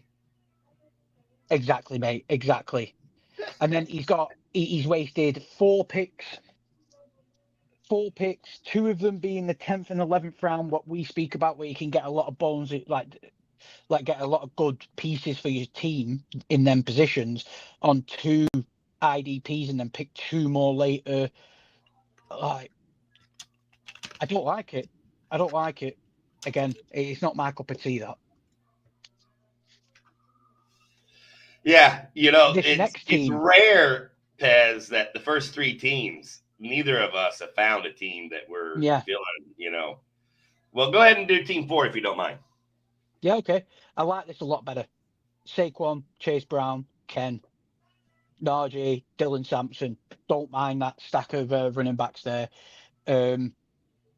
Ladd, Olave, Jerry Jeudy, Darnell Mooney, I think is going to be out for a couple of weeks, but when he comes back, we'll be all right. Rashard Bateman's a hedge. Torrey Horton, I've already spoke about him. I think he will look back and go, I got him in the second class round. That's a steal. You've got 4, I love it, 4 tight ends, 4 solid tight ends too, because I think Harold Fannin Jr. is going to have a better, quicker start than people think he might. Again, still gone too high on his IDPs. I understand why he's gone. They're 2 good IDPs. He's got Hurts. He's got Prescott. At this moment in time, Team 4 is the most balanced team. Certainly. There is. It's just, for me personally, he's got great running backs, but he's thin at wide receiver when you need to play 3 of them. Well, I'll go ahead and do team 5, and then you can do 6 and 7 if you want to kind of do a little look ahead. So Jahmyr Gibbs, of course, he could be generational talent. He's shown the flashes. Why not? 105, I can agree with that. I already spoke on BJT or BTJ, whatever. I love Brian Thomas Jr. I think he could have a better year this year than he had last year in his rookie year. Devontae Smith, we talked about in the trades with Ian's team. Devontae, I think he's a very solid wide receiver too for the Eagles. He puts up almost wide receiver 1 numbers as a wide receiver 2. I think that's solid. Worthy, that's a roll of the dice, but it could work out, especially with Rice that is going to miss extended games. And then we have Odunze, Keon Coleman, Tillman, and Leggett, and Dwamie Brown. Out of all of those, I think Coleman could be the one that has the biggest upside. Coleman, it's notorious that rookie wide receivers don't do well, and then year 2, they just explode, right? Quinton Judkins, I like this pick, especially when you have Gibbs and then Jacobs and then Judkins as the top 3. But then you look for any type of depth out of those, you have Jalen Wright, and that's it. Wide receivers are tight end, Loveland, Kincaid. Yeah, Loveland could be that guy, right? Especially in that Chicago offense with Ben Johnson. He's shown that he knows how to use them. Kincaid could break out this year. Again, tight ends take time. I think this team has the pieces, but Worthy in the 5th round, I'm worried. Jacobs is getting some wear on those wheels. Yeah. Overall, I think it's a well-rounded team. All right, Pez, what do you think? Yeah, I like it. I think I'm bullish on Xavier Worthy. I think he's going to have a lot better year. Dunze could bounce. Keon Coleman, like you said, I do like all them. Jalen Wright, stock's kind of gone up after Achan. He's got this softish situation. The the thing that's going to kick him in the arse is, like I've fucking said about 15 times. Oh, I nearly gave him the benefit of the doubt. 10 and 11. Nick Bolton. Yeah. And then Nick Benito. Nick Benito, solid. He had a good year last year in the NFL. But you look at his points, and his points aren't that good compared to others. So you've gone midway of the draft. So you've lost out, right? Marvin Mims, Jake Ferguson, Kyle Pitts, Trey Harris, Tank Bigsby, Jaden Blue. Who's his thingy? Because I was looking at his. Where is he? I'm not a big fan of his. I'm not a big fan of his quarterbacks, to be quite honest. Stroud, taking Stroud that high up. This whole team is injury prone. I mean, but Stroud's not proven that he's a viable fantasy tight end. Fucking quarterback. So you then go back and then you look at Caleb Williams hasn't, but then you think Ben Johnson, he could make a jump. Then he just missed out on Drake May, who, with the running ability and stuff, so he's missed out on all them. And then he went, fuck it, I'm going to take another IDP and then lose out on a load more stuff. Like, what is going on with this league, Pez?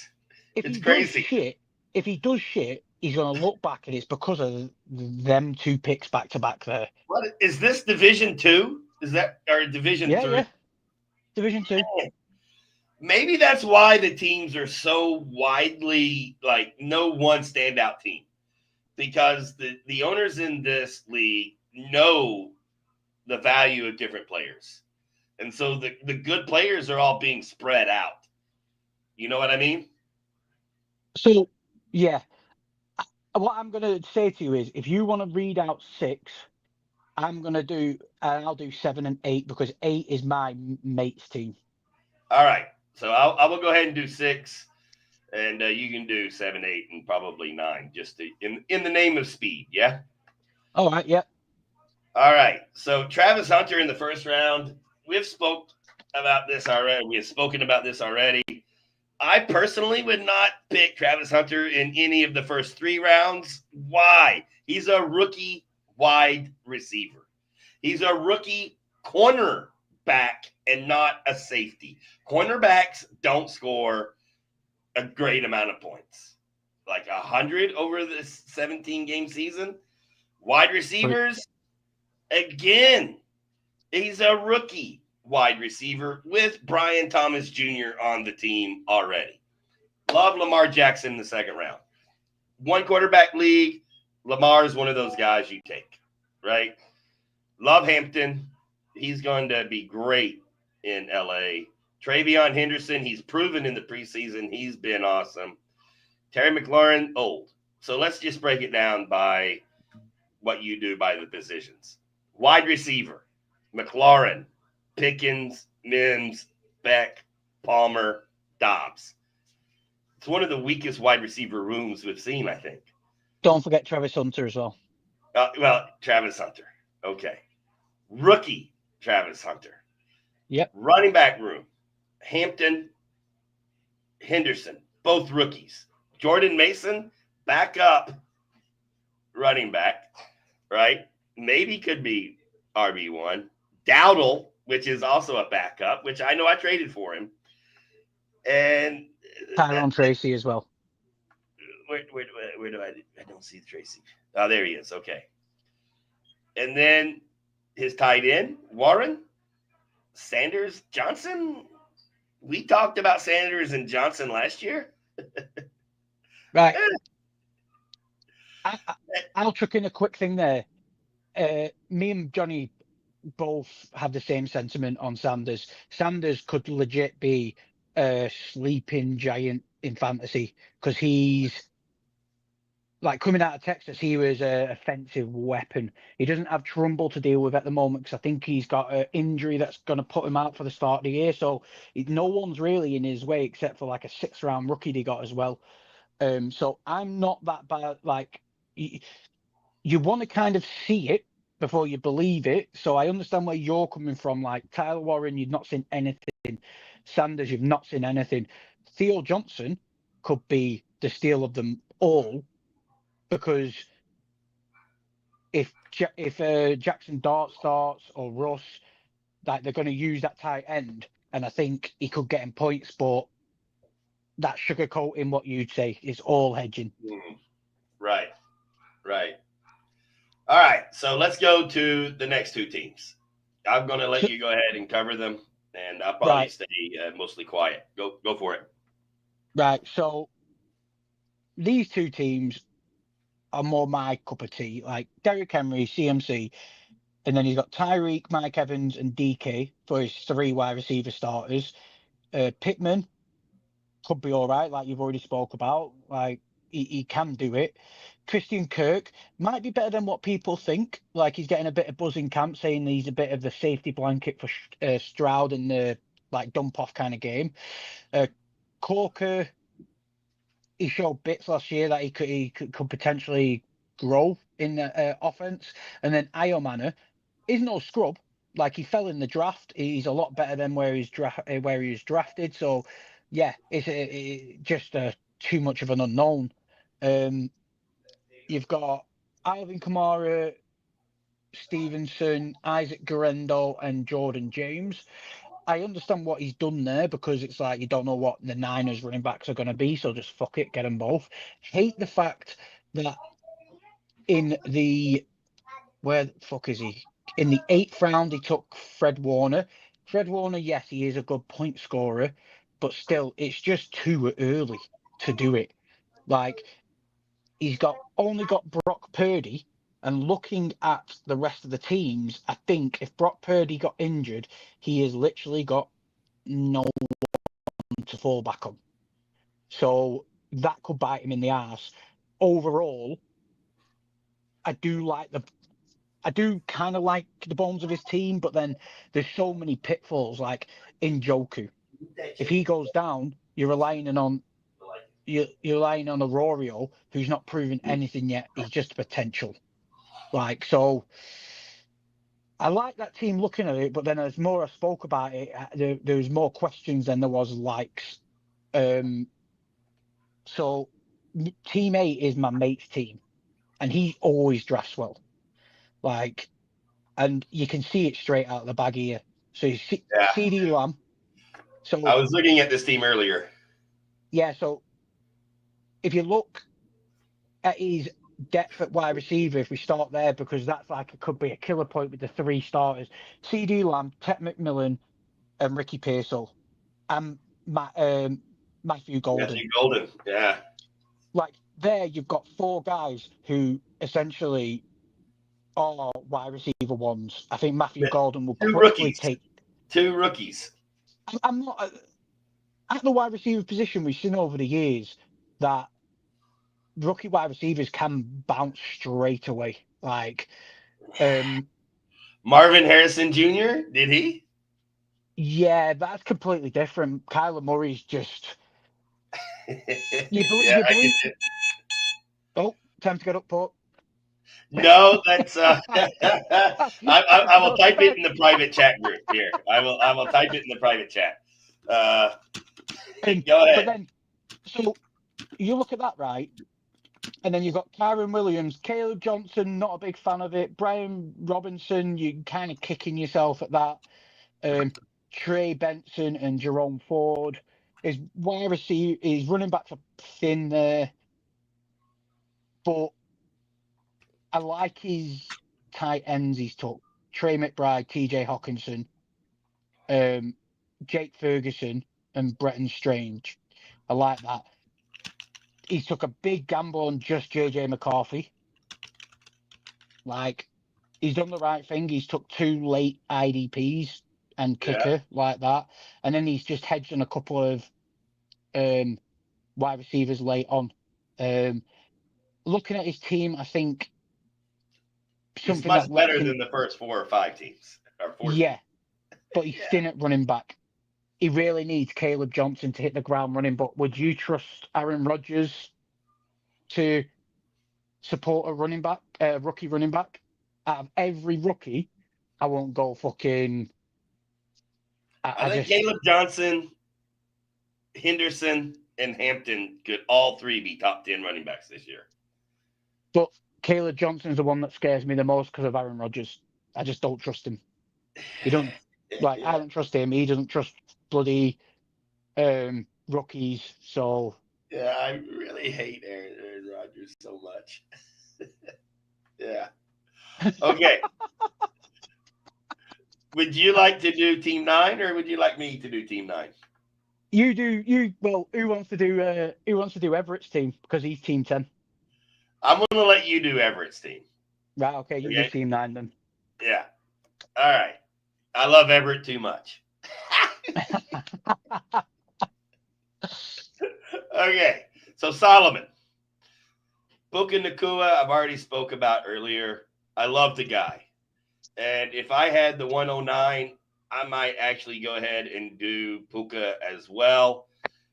But I think that there's better choices on the board at the 109 in this league anyway, such as Trey McBride would have been, because in a tied in league. But if we look at your team specifically, Nacua, Harrison, Flowers, Shakir, Diggs, Shaheed, Cross, is that right? No. That's it, right? Michael Wilson. I think you have great depth in the wide receiver room, right? If Harrison develops this year, you could have a wonderful wide receiver room. If we look at your running back room, it's one of those, the all-time legendary what if, running back rooms. If Devin Achane has his 17-game season, wow. If Breece Hall has his true potential season, Joe Mixon gets one more season at age old man, right? Javonte proves that he can put together a solid season after his devastating injury. His running back room could be legendary. But again, there's a lot of questions. So we go to the tight ends, Pitts, Gesicki. I think they're going to be anywhere between numbers 5 to number 7 at best in the rankings. Quarterback, Hebert and Young. I don't think either of these are top 5 fantasy quarterbacks. Overall, I like this team better than the first 4. Yeah. They have a lot of stuff. The wide receiver room could really carry this team because of the flex and the depth. And the running backs are solid as long as they stay healthy. I like the team, but he's going to need some, people to stay healthy. All I'd say to Solomon, if he saw this, was I don't mind Nick Cross. He does generate decent points in IDP. Just double check Max Crosby, because I don't think Max Crosby is a solid IDP scorer. Yeah, I think he had 120 points last year or something like that. It wasn't a lot. Yeah, they very rarely on the D line. It's mainly linebackers who generate tackles. That's where you get your consistent points. Yeah, Matthew Phillips is correcting me on my BTG, by the way. Apologies. Brian Thomas Jr. It is that I always think of BJT. I don't know why. Anyway. All right. I would love to hear what you have to say about Everett's team. All right, come on then. So, and Matt said Arthur Smith is in Pittsburgh. Yeah, that's what scares me the most. We all saw what he did to Bijan Robinson. Like, that's all we need to know about that. So Everett's team. Why have I got it different on this spreadsheet than? Why is it saying Drake? Oh yeah, it is a lot different. Right, yeah. So I'll just go off the screen. So, all right, there. There it is. There it is. Okay. Yeah. Okay. Yeah. Right. So, I'm in a lot of leagues with Everett, and when it comes to 3 wide receivers, he loves to box that position off nice and early. So, Neighbors, Drake, and Garrett Wilson, 3 solid ones. Devontae Adams, Deebo Samuel, Trey Harris as the hedge, Wow. and Darius Slay. Wow. He nailed the wide receiver position for me in this league. Then he's got Jaden Daniels on top in round 4. That's amazing. Yep. And then obviously, with that being said, like I said before, you have to take a hit somewhere. And then you got James Conner, David Montgomery, Aaron Jones, Zach Charbonnet, Tarjay Spears as well. Love all that because Ken Walker's proven his health can't thingy there. Zach Charbonnet looked great in this preseason game just gone. It had like a 15-yard breakthrough, just smashed through a hole, touchdown, brilliant. Aaron Jones can still generate points. We talked enough about David Montgomery. James Conner always gets overlooked, but he's just a consistent guy who keeps on going. So they're solid enough. Keep waiting for his wheels to break, but it never does. Everett's done the right thing. He's picked up 2. Quay Walker, he's got solid points. There's better guys out there, but Jack Campbell, Quay Walker, you can't grumble for the start. Shift them around, have a little look, see what happens. Overall, that is tight end. You got Dallas Goedert, Cade Otton, and Dalton Schultz. 3 of them are, I would feel uncomfortable having them 3 as my tight ends, but overall, the team is they're solid. going to be in the top 10 week by week if you choose the right one. Yeah. Right? Yeah. It's just choosing the right one out of 3. Yeah. Kind of mediocre tight ends. Choose the right one, but one of those will be in the top 10 week by week. Yeah, definitely. Yeah. So for me, I like Everett's team. Yep. But he has a lot of players that I would not draft, but I like them. Like Montgomery. If he gets the touchdowns, I like him. If Jones can do another year in Minnesota with McConnell as the head coach, Jones is going to be great. If Wilson can hook up with Fields, wow. Wilson, the college connect, can end up having a great season. Charbonnet, the fine wine. If Walker's injured, wow, this team could be explosive. And it's a redraft, so it's perfect. Yeah? Yep. I agree. All right. So let's go to the next team here. We have Dreve 11. I'll go ahead and do Dreve, and you can do Jay Holmes. So I've been in probably 10 different leagues with Dreve, at least. So I kind of know him a little bit. I haven't talked too much to him, but his teams are always about the same, heavy on the wide receivers. He does like his quarterback. But here, Brock Bowers, we've talked about before, the first pick. I understand it, but I agree with you 100%, Pez. What Brock Bowers had is a career year. You don't usually top a career year, right? And Amon, Smith-Njigba, Jamo, Juan Jennings, Adam Thielen. It's not deep, but I like what he has. Josh Allen, Trevor Lawrence. Okay. MVP. Why not? So let's look at the running backs. Swift, Pacheco, Pollard, Bigsby, Davis, Hunt, and Johnson. This is 100% a weakness. Not just a weakness, but one of the worst running back rooms I've seen. And this really hurts the team. What do you think, Pez? Yeah, I agree.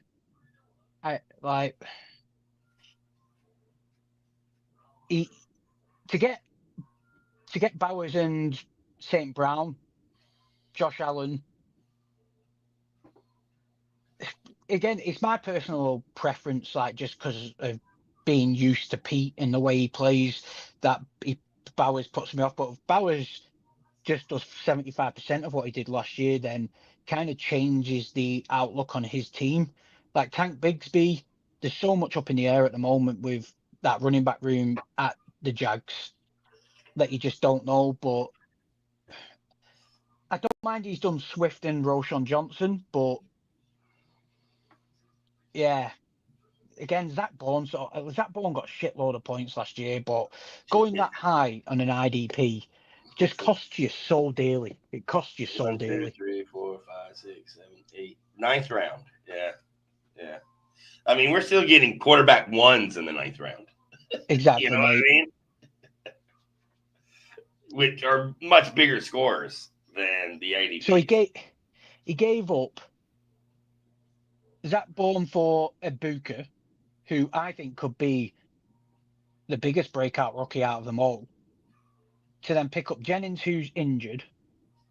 Then he lost out on Debo, Stephon Diggs, Cooper Kupp. Brandon Ayuk doesn't really matter. Marvin Mims could be out. And then, like, Raheem Shaheed was there when he took his next IDP. Keon Coleman missed out on a massive run of wide receivers again. Yeah. I agree with you. Yeah. All right. So we are definitely going to have to go at a bit quicker pace in our next league. Our last team, I'm just going to run through the running back room. You tell me what you like and don't like in like 30 seconds. Yeah. Right, Running back room. GNT, Cook, Blue, Algier, Allen. I like it. I think you've got Genty, Cook. I like the names because of the potential, but then it's again, like you said, all show it's a lot of what ifs. Yeah. All right. Yep. The whole team's a what if. So wide receivers, I think, is a huge weakness. Collins, Moore, Reed, Egbuka, Wandell Robinson, Keenan Allen. I think that's it. Yeah, so you got to start 3 of them. Which 3 of them are you starting? Like, yeah. Again, tight ends. Okay, Laporta, Lovett, Ertz. At the end of the day, he did all right last year, didn't he? His tight ends, I don't mind it. Baker, I don't mind it. Having 3 quarterbacks, I don't get it. Well, he's taking a chance on Ward being a breakout the last 4 rounds. Why not take a flyer? Yeah, but you've got Baker, haven't you? Like, he's going to suffer because of his wide receivers. He's really hedging on DJ Moore. Everyone's got to remember, right? DJ Moore walked off the field last year. There was a play still going on. Caleb Williams, whether you love him or hate him, he's scrambling around for his life trying to make a play, and DJ Moore just fucks off onto the sideline. Like, Caleb Williams is not going to forget that. Whether Ben Johnson loves the guy or not, Caleb Williams personally is not going to forget that DJ Moore did that to him last year. Yeah. Like, I'm not a big fan of him. Like, not a big fan of picking him up. Like, he's a great wide receiver. He's proven he can do it. But now, to have him as one of your wide receiver like your 3 wide receiver sets, you're really fucking hoping that Ibuka hits the ground running and maybe Wandell Robinson appears out of absolutely thin air, because otherwise you're struggling. All right. So I'm wondering if you had to choose a winner, Pez, in this league, the Maze Show. Just don't. Donnie's going to come on and shout at you. In this division, who is your winner? Oh, I think it's got to be.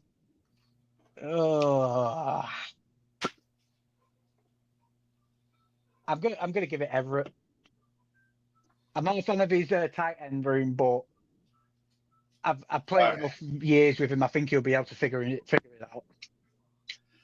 I was leaning towards Everett, but I don't want to choose the same team as you, just for interest purposes. Well, so I will go with D Love 8. Them two were my two picks, but I couldn't go with my mate because everyone was like, "Oh, you're just doing that because he's your mate." I will go with D Love 8. You go with Everett, and I do like Everett's team. I do think Everett's team can win it all. They're the So two that teams I was is tussling with. So, gentleman's agreement there. Yeah. I apologize, my son. Just a moment. Yeah. Mommy won't be home for about another hour. Okay. Johnny, do you want to move on to Division 3? Whilst Pork sorts. I can't hear you when you just talk normally. Right, let me get it up here. Right. Okay, hang on. Division Yeah, 3. all right. So let me kick this off, and then you can talk about Team 1. This is my division, I believe. Marwick Head, yep, Division 3. Just to let everyone know, I was relegated to the 4th division. Dwarfy stain, I believe. But there were owners in Division 3 that dropped out, so I was able to be brought up to Division 3. So I am lucky for that. Also, my best friend, Brian, he is the owner of Lemony Fresh, and he picked right before me. So, Pez, if you would like, you take Team 1. Right. Jamal Chase.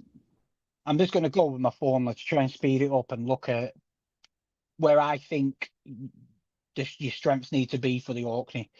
So wide receivers, Chase, Evans, Jennings, Cup, Shaheed,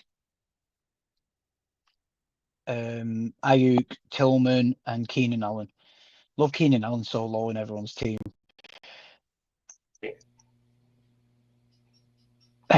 Blatter, Joe. Yeah, sorry about that, Mike.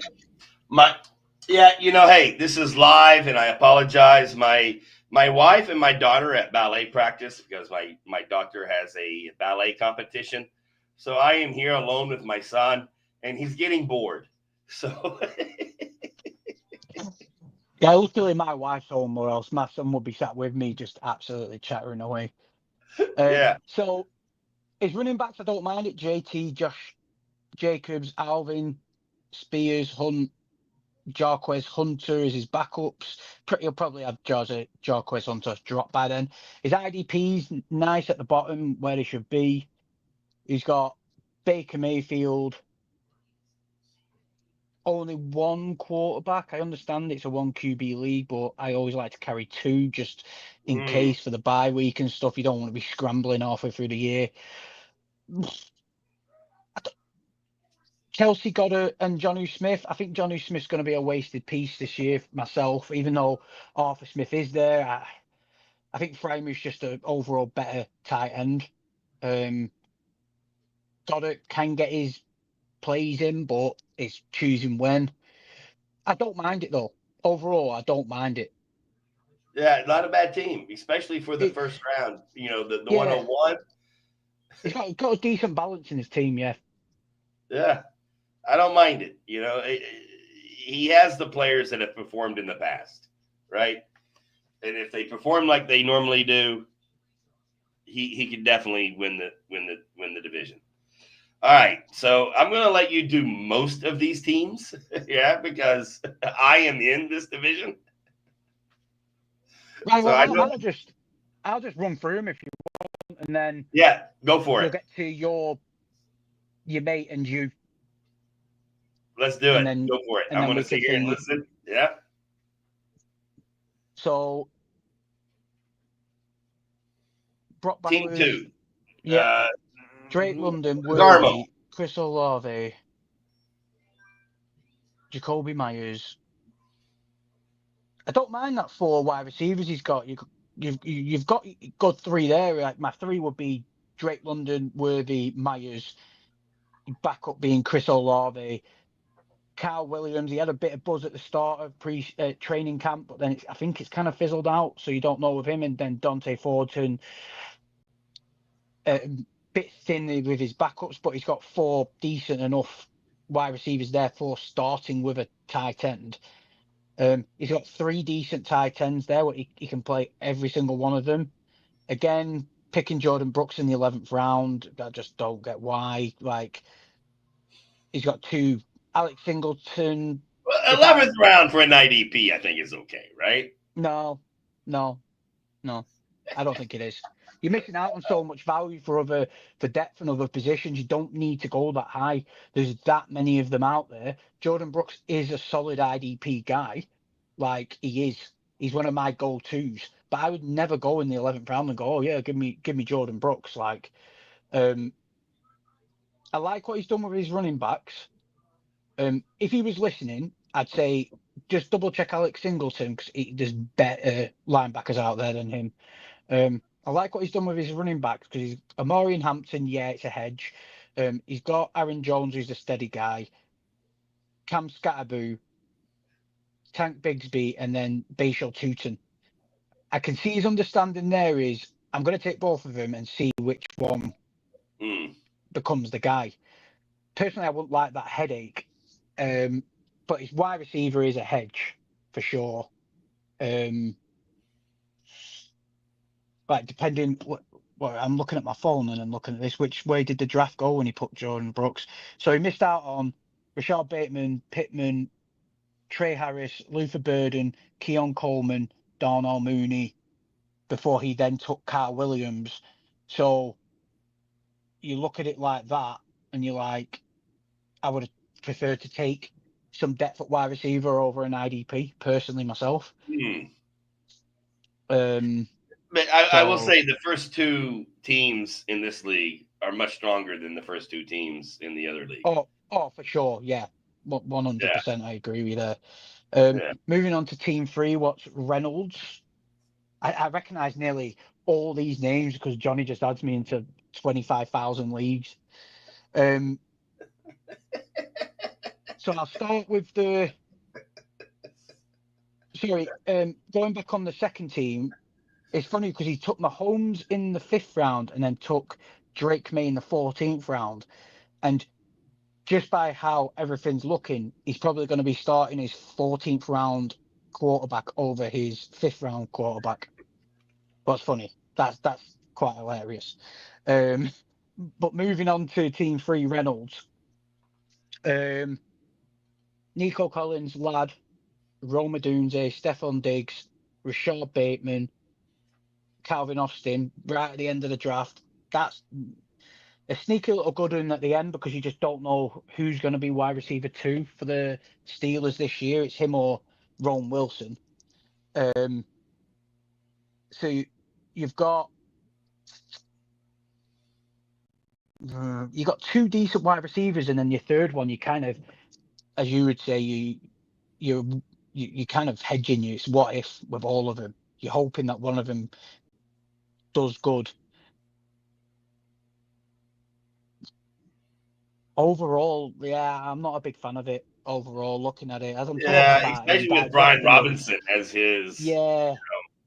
You've got Bijan and Javante, right? They're all backups. I mean, do you know what? Team 3 is the theme of this show is a Pork's what if team. Yeah. Easy way to put it. It could explode, but it could do. It certainly is a what if.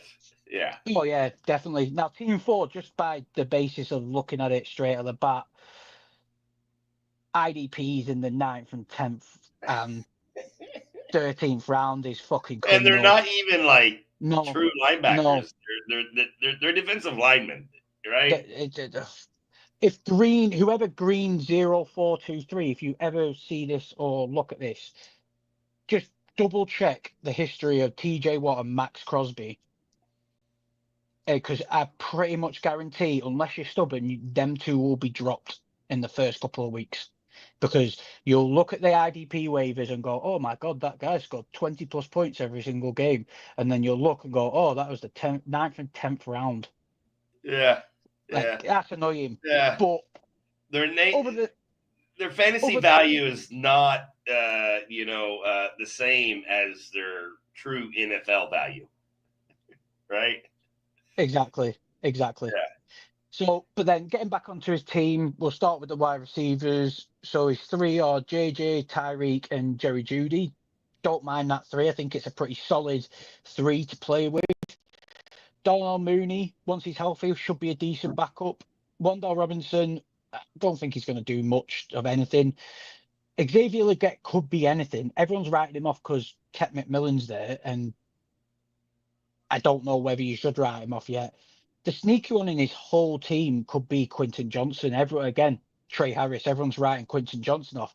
You just got to remember last year, Herbert and Harbaugh just forced him the ball, regardless of how many times he dropped it. They just force-fed him the ball. So they must like him. So his wide receivers altogether aren't too bad. It'd be interesting in the 9th and 10th round. Which way did they go? Yeah, so he took 2 back-to-back, but I think's wrong as well. And he's missed out on 1, 2, 3, 4, 5, 6, 7. He missed out on 7 wide receivers where he could have got his depth up. As my phone decides to mong out. Yeah, because then you look at his running backs are pretty good. Bucky Irvin, Chase Brown, Chuba Hubbard, David Montgomery, and Austin Eckler. Solid. Yeah. Kyle Pitts, risk, gamble, massive gamble. And then Juwan Johnson, who could be really good with the 2 inexperienced quarterbacks at the Saints. Overall, it's funny. Overall, his team actually isn't that bad. I don't hate it. Like Justin Herbert, Michael Penix. Michael Penix could be the breakout. You know, there's always a breakout, right? He could be. I'm not a big fan of Justin Herbert. He can put points up. That they've just lost their left tackle for the season. What would concern me massively. It's just his team was really good. If he just didn't go for 2 guys who aren't that great at scoring in IDP anyway, slap bang in the middle of the draft, I think his team could have looked so much better. I think he got Herbert a little early, right? But I don't hate his team. But Neither regardless of where he picked his IDPs, again, personal preference, I think you're just wasting picks doing it that early, especially back to back when you're not on, like, you're kind of in no man's land where you're drafting and you're picking them back to back. You're just kind of wasting picks at that point. But I don't hate it. I really don't. I think there's moves he could make, waivers, trades and stuff. I think he could plug up some of his positions. So I don't actually hate that team. All right. So let's move to the next one here. I think we have Spin Joe 3.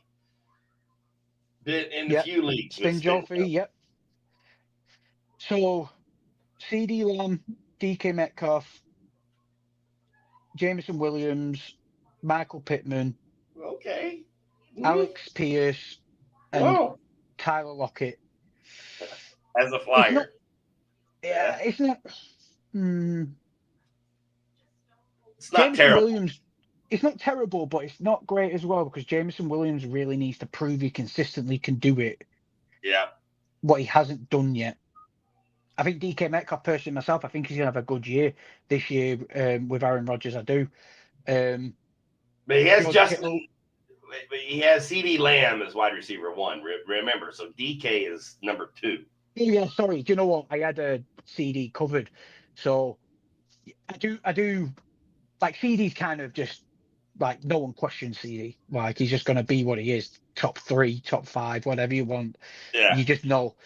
Then his running backs, I don't mind them. Derrick Henry, James Conner, Tyrone Tracy, Ramondre Stevenson. I think Ramondre Stevenson early on. Even Jerome Ford way down there. I mean, the guy consistently puts out like 700-800 yards a year. I mean, I like what he's done as well, where he's stacked. He's got Keaton Mitchell, Henry's backup. And then he's got Taj Brooks as well, if I remember rightly. Taj Brooks is Cincinnati, who's Chase Brown's backup. So, Bo Nix, Jordan Love, Martin, if you're here, who's the running back right now in Baltimore in the lead of the backup role? Because you had Mitchell, I think, and you had Ward or something like that. I think it is Keaton Mitchell still. Is it? Okay. Yeah. So Aiden Hutchinson actually surprisingly isn't a bad IDP. Miles Garrett, I just tend to stay away. I don't know. I'd hedge it saying he's not great. He's picked 3 quarterbacks up. That's a bit of a head scratcher for me. He's got Kittle and Tyler Warren. They should both be serviceable. What I've noticed is that a lot of the people here in this league have picked people based on name recognition in the IDP. Miles Garrett, Max Crosby, etc. But these Yeah, guys are edge rushers. They don't get a lot of stats. They disrupt the game because they have double teams. They put pressure on the quarterback that they don't always reach. You know what I mean? They yeah, don't get a lot of IDP points. So yeah. I agree. It they're does look big that way. names and they're great defensive players, but they're not going to get you the points like the middle linebacker. you know? Yeah, I do. I agree with you there with that one. If we move on to the Mike G. The Mike J. So Gibbs. Well, say that. We'll start with the wide receivers. So Brian Thomas, Wow. AJ Brown, Okay. Wow. Okay. Devontae Adams, Uh-huh. George Pickens, Okay. Corker, Dobbs, Horton. It's not too bad. It's not. yeah. I think this team could be a tough team. Yeah, like it's not a bad group of wide receivers, and then you've got Jamari Gibbs, RJ Harvey. By the sounds of it, you're just gonna have to wait a bit. But then you've got Gibbs, Pollard, Zach Charbonnet is not a bad pick because of Ken's injury history. And then Jordan Mason with Aaron Jones's history. The thing with Jordan Mason, the thing I don't like about him, I looked last year and everyone buzzed off him because he had that really good game. He had that kind of like breakout game at the start of the year, but he didn't really do much.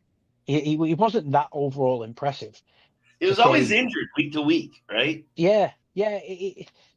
Like, I'm not a big fan of him personally. I don't think I've really picked him up anywhere unless like he's just there and I took him. So he's really hedging again on RJ Harvey coming in. But Yeah. with that being said, you play Gibbs and Pollard, the 2 RB1s for the teams. If Ken goes down, then you've got Charbonnet, who's then your 3rd RB1. But then you've got Ingram, Mason Taylor, and Arroyo, who I think out of them 3, I think Mason Taylor had a bigger year. I think he'll have a great rookie year with Justin Fields, personally, myself. But His what ifs actually could be, there's always a different level of what ifs. You have level 1 that, they could end up really being the next level, right? And then you have like level 2, well, they need a break. Then you have level 3, they need a lot. His are like level 1. You know what I mean? Like the Mason Taylor. That could actually end up being a great tight end pick. yeah.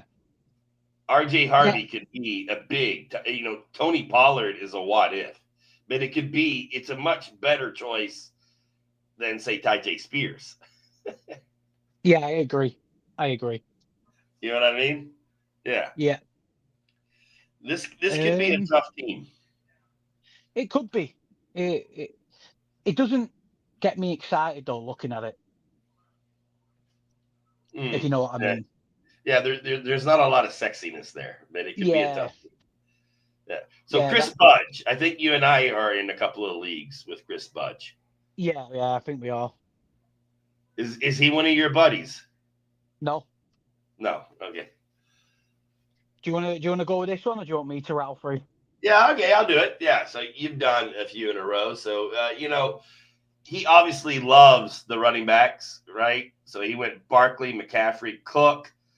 Cook, I think, is a touchdown machine, but he doesn't really perform much other than that. So as long as there's touchdowns, Cook is going to be great. And then you have Rashad Wright and Terry Algier. Outside of the top 3, he doesn't have much. So you look at his wide receivers: McLaurin, McMillan, Flowers, Waddle, Coleman, Kirk. I think you mentioned earlier you think Kirk might be better than what many people expect. If you look 2 years ago with the Jags, Kirk had a solid season. I think he was around the top 20 or 21. And that's solid at this round, I think. Keon Coleman, somebody has to be the guy in Buffalo. Why not Coleman? Stroud, Purdy. I think Purdy getting it after Stroud. I think he will start Purdy before Stroud every week, or he should. Purdy always scores more points than Stroud. Stroud is not a fantasy football quarterback. Yeah. I agree. You know, his first IDP was after Waddle, which looks like around round 7 with Warner. Warner's a solid guy. But again, I learned my lesson. IDPs don't win you the league. They don't. There's only 2 of them, I think, or 3. They don't win you the league. It's the offense that wins. It's the depth that wins in offense. However, I think Chris Budge did a solid job, but his depth is, a bit concerning. What do you think? Yeah, I'd agree. I'd agree with what you were saying there. There's nothing what you said where I thought, nah, I don't agree with what you're saying. So, yeah, I don't hate it. I think he's got good depth. I think overall he's got great depth. Like Rashad White could be anything this year. Tyler Algier, Bijan goes down, banging. Like you said, Fred Warner is a great point scorer in IDP. I can kind of get the reasoning for it. It's just personally, I don't like doing it that high. Like all his IDPs are solid. Even his bottom 2 are good. Like he's running back, he's got good depth. He's got 3 great starters. He's got. It's just really is. And his kicker is not bad, but he plays in Buffalo. His wide receivers are like you got to play 3, so yeah, you're hedging on Keon Coleman having a breakout, Tet McMillan starting off hot, Terry not losing targets to all the other offensive pieces are picked up, but I don't hate it. On paper, it's a pretty solid team. I agree 100%. He can certainly be in the play. So, Pez, I will not say much about my buddy Brian's team other than he did take Zaire Franklin a little early, and he definitely has players he loves. A little early.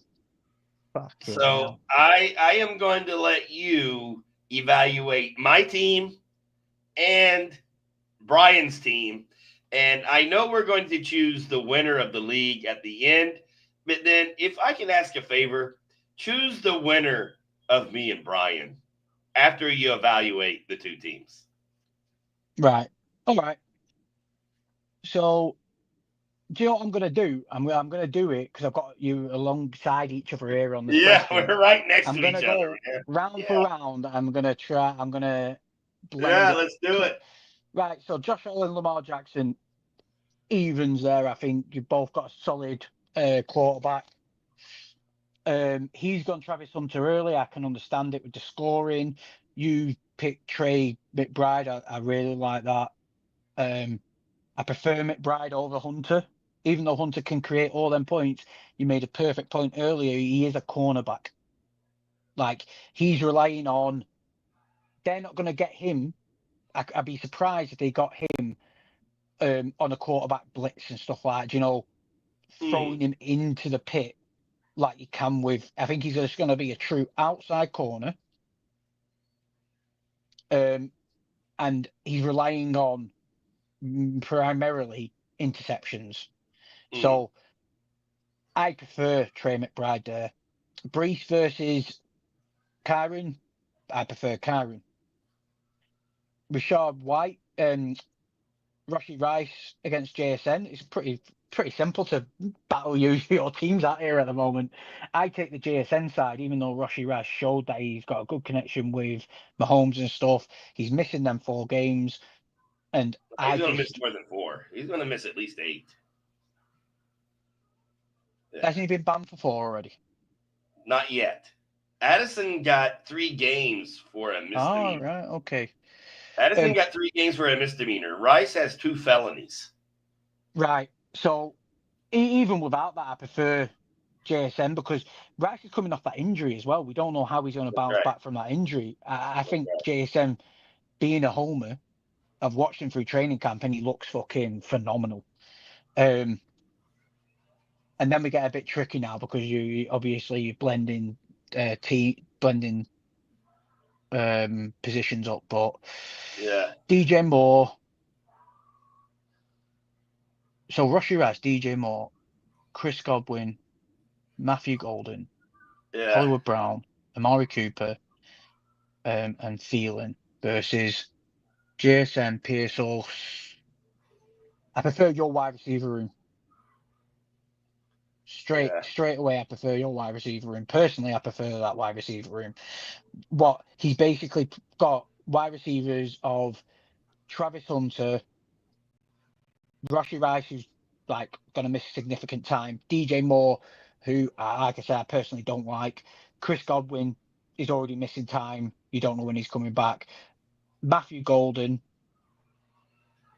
Hollywood Brown. I like the Hollywood Brown pick. He's already questionable.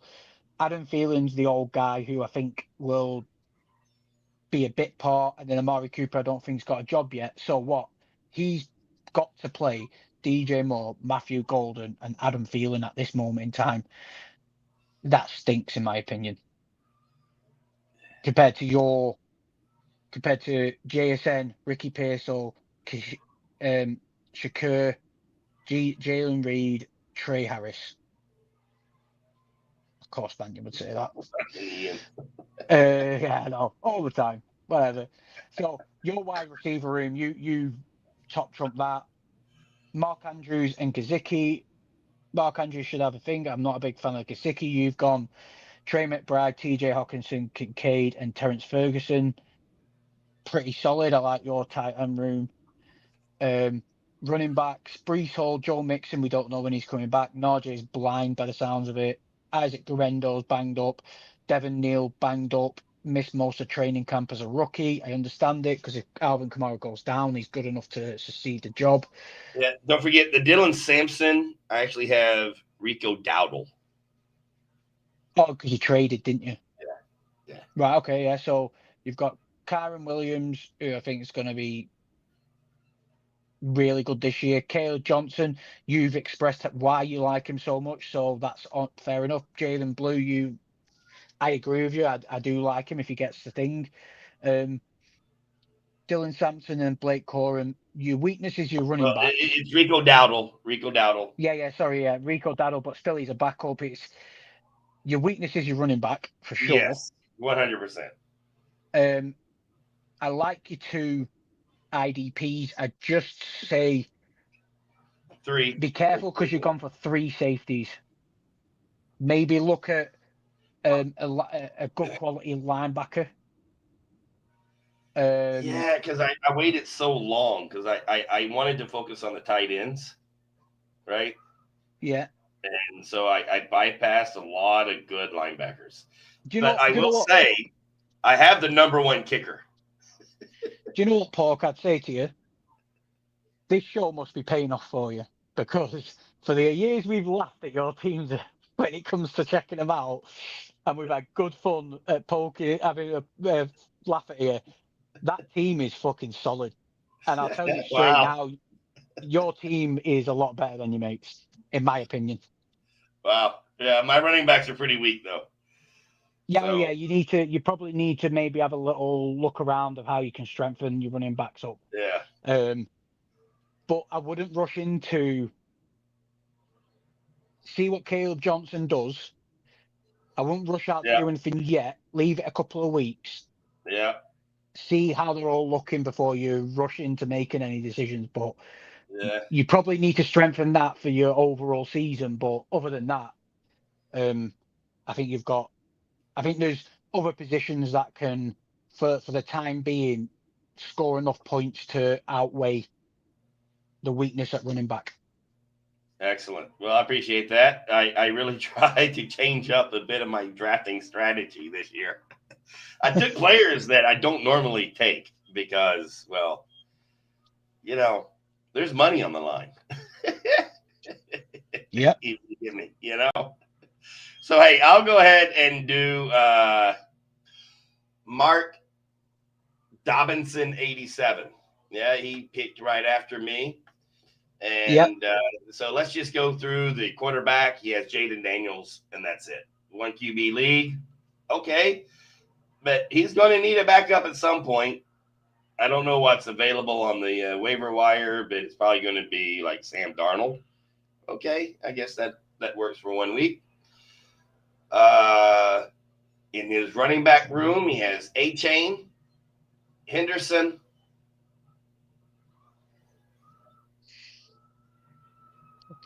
I'm reading this right, yeah? Yeah, that's it. Yeah. Henderson.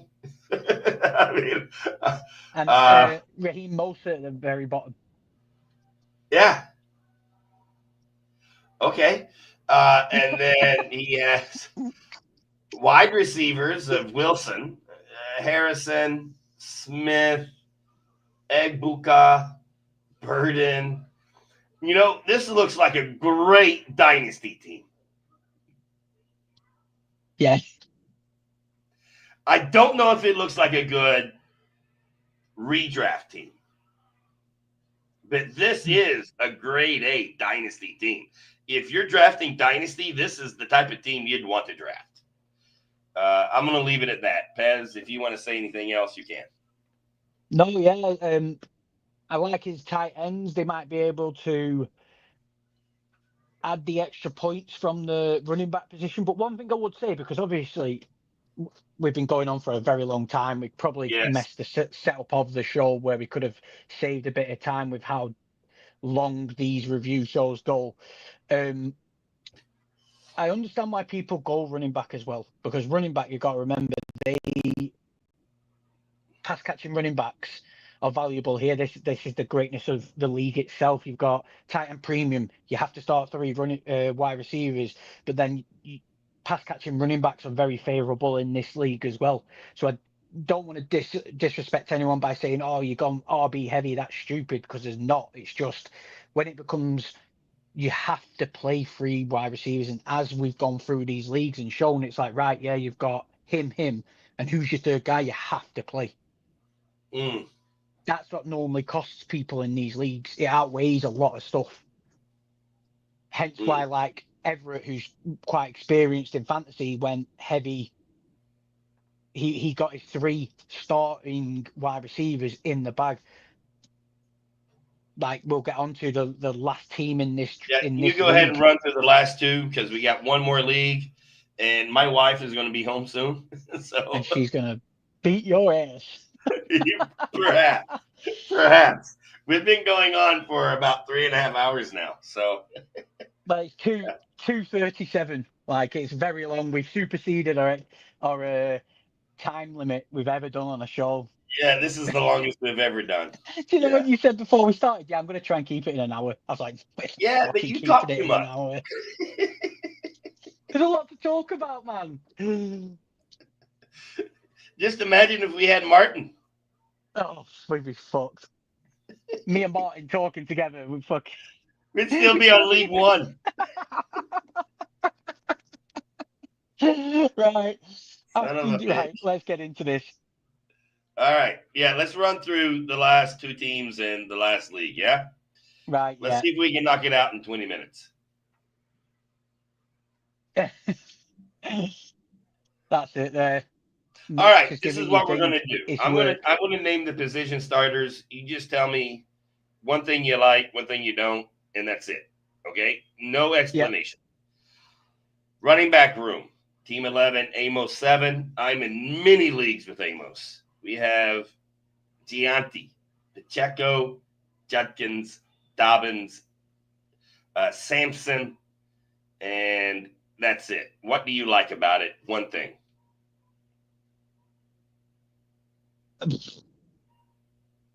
Gianti. Yeah. Gianti trucking someone in pre-season. That gets you fucking hard, doesn't that it? gets you fired up. One thing you don't one thing you don't like about it? I don't mind it. I think he's got, if Judkins comes what Judkins is, he's got 3 good starters, got 2 good backups. Right. Yeah, don't mind it. Okay, so what I'm going to do now is just run through his quarterbacks of Burrow, Prescott, and then Don't mind that. I'm going to include his wide receivers as well. Brown, Addison, Downs, Higgins, Mims, McMillan, and that's it. Are these league winners? Not really, because which 2 are you going to start? That's all I've got to say. Yeah. All right. And then, one highlight I would say is that his quarterback room has depth. And don't forget, Harrison Butker. You've got Prescott, he's got Goff. Yeah, that's right. He has Goff. So it's still the same. All the same. Yeah. Good depth, I agree.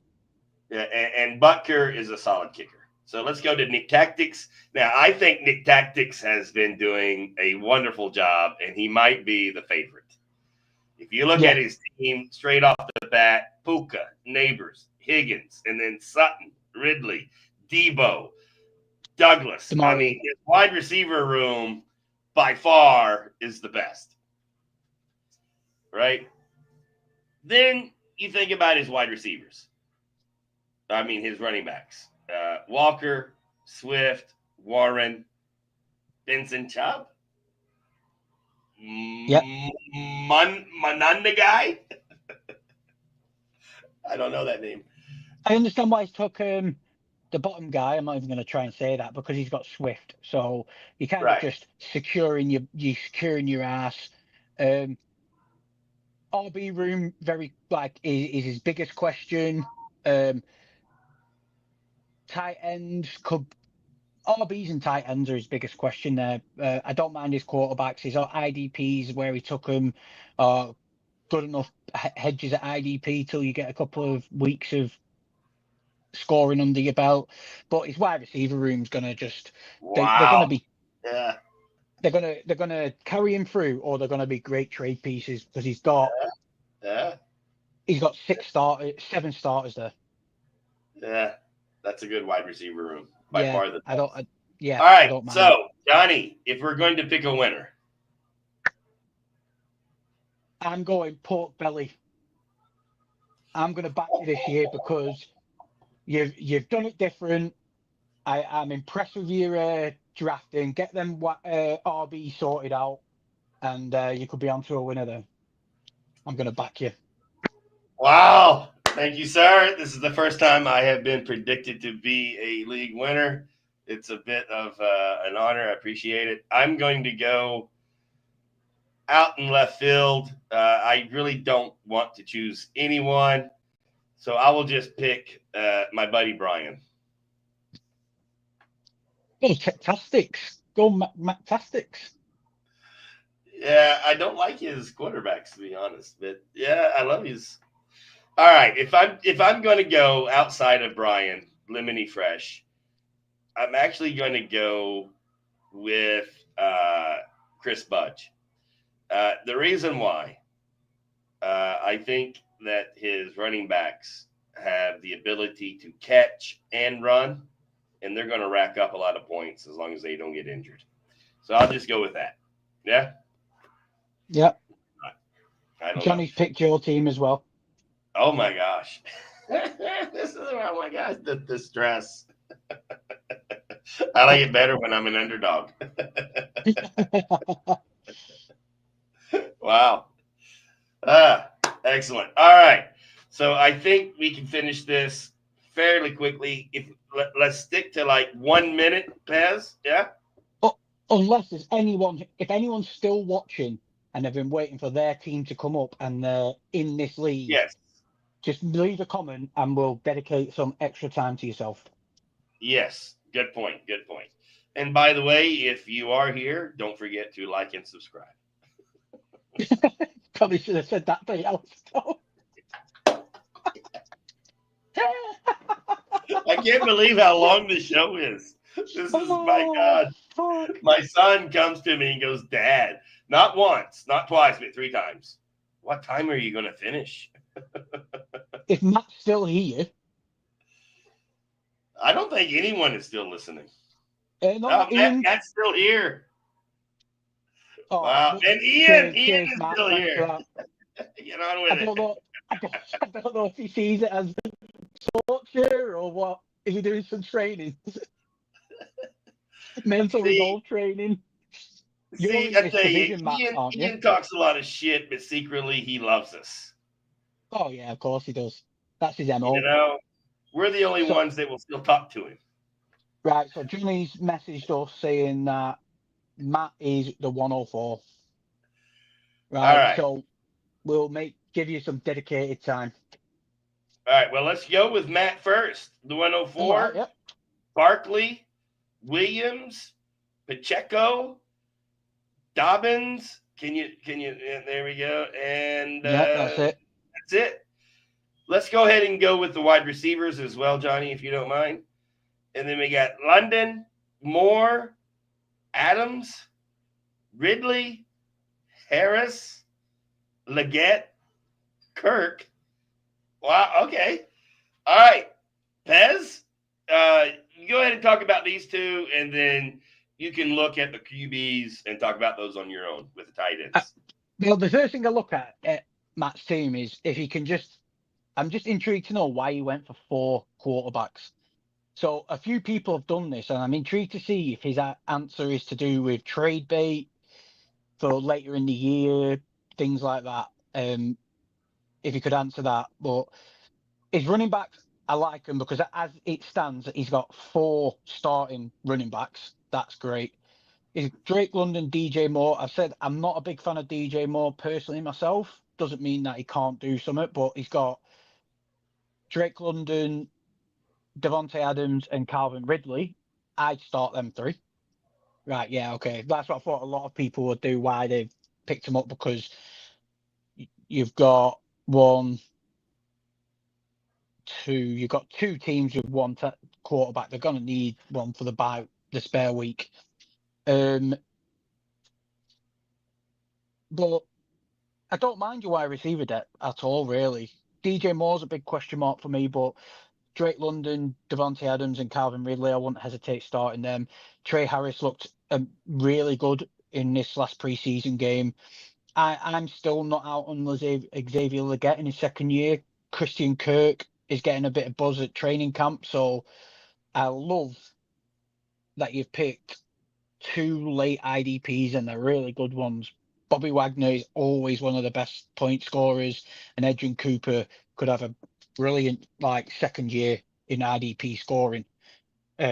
Towards the back end of last year, he just blew up. So overall, let's have a look at your wide receivers. I'm guessing your plans to start Justin Herbert, Matt, and just intrigued which one you're keeping. Which one's going to be your starter? Yeah, so Matt is a friend of Everett, by the way. So we don't know if he's been an experience or if it's his first season, right? I'm guessing he would have to start Herbert. But I can understand why he has Lawrence, a quality backup, and then Young and Penix. Young came on last season, right? In the last 8 games or something. Penix could explode as a rookie. Everything I hear about Penix is he's the guy. He's the guy. So I can understand it, but yeah, that's a lot of quarterbacks. First season for him, Pez. His first season in fantasy. Well, his first season in fantasy, well, he's probably been taking the tips off Everett. But if it's your first year, that's a decent little team you put together there. Not in fantasy, but in the Orkney Bowl. This is his right. I'm with you. I was going to say that's a well-constructed team for your very first year in fantasy. Yeah. Well, wow, you have a good future ahead of you. I'm gonna he's not in my division, but no, overall, yeah, like if I want to be overly critical, but you've got the quarterbacks there to chuck around if they have a good start to the year, who you could maybe get better wide receiver depth, maybe, because you're playing Saquon and Kyron as your two, then you're probably playing Kelsey and Bretton Strange with the premium at tight end. So yeah, overall for starting, whether we've not watched any football yet, yeah, I like the team there. You got a good mix within your team. All right, so again, Pez, what I would like to do, if we can, I'm just going to name the position groups. If you can give one thing you like, one thing you don't, and then we move on to the next team. Yeah? So, well, are we going back to the first team now? Yeah. Yes, we're going back to the first team. So let's see. I don't remember any trades in Dwarfy Stain, so I'm using Johnny's spreadsheet. So here we go. I appreciate you for sticking around, Matt. Yeah, no kidding. It's a long show. That's fucking dedication, that. Jesus Christ. How much whiskey has he had to drink?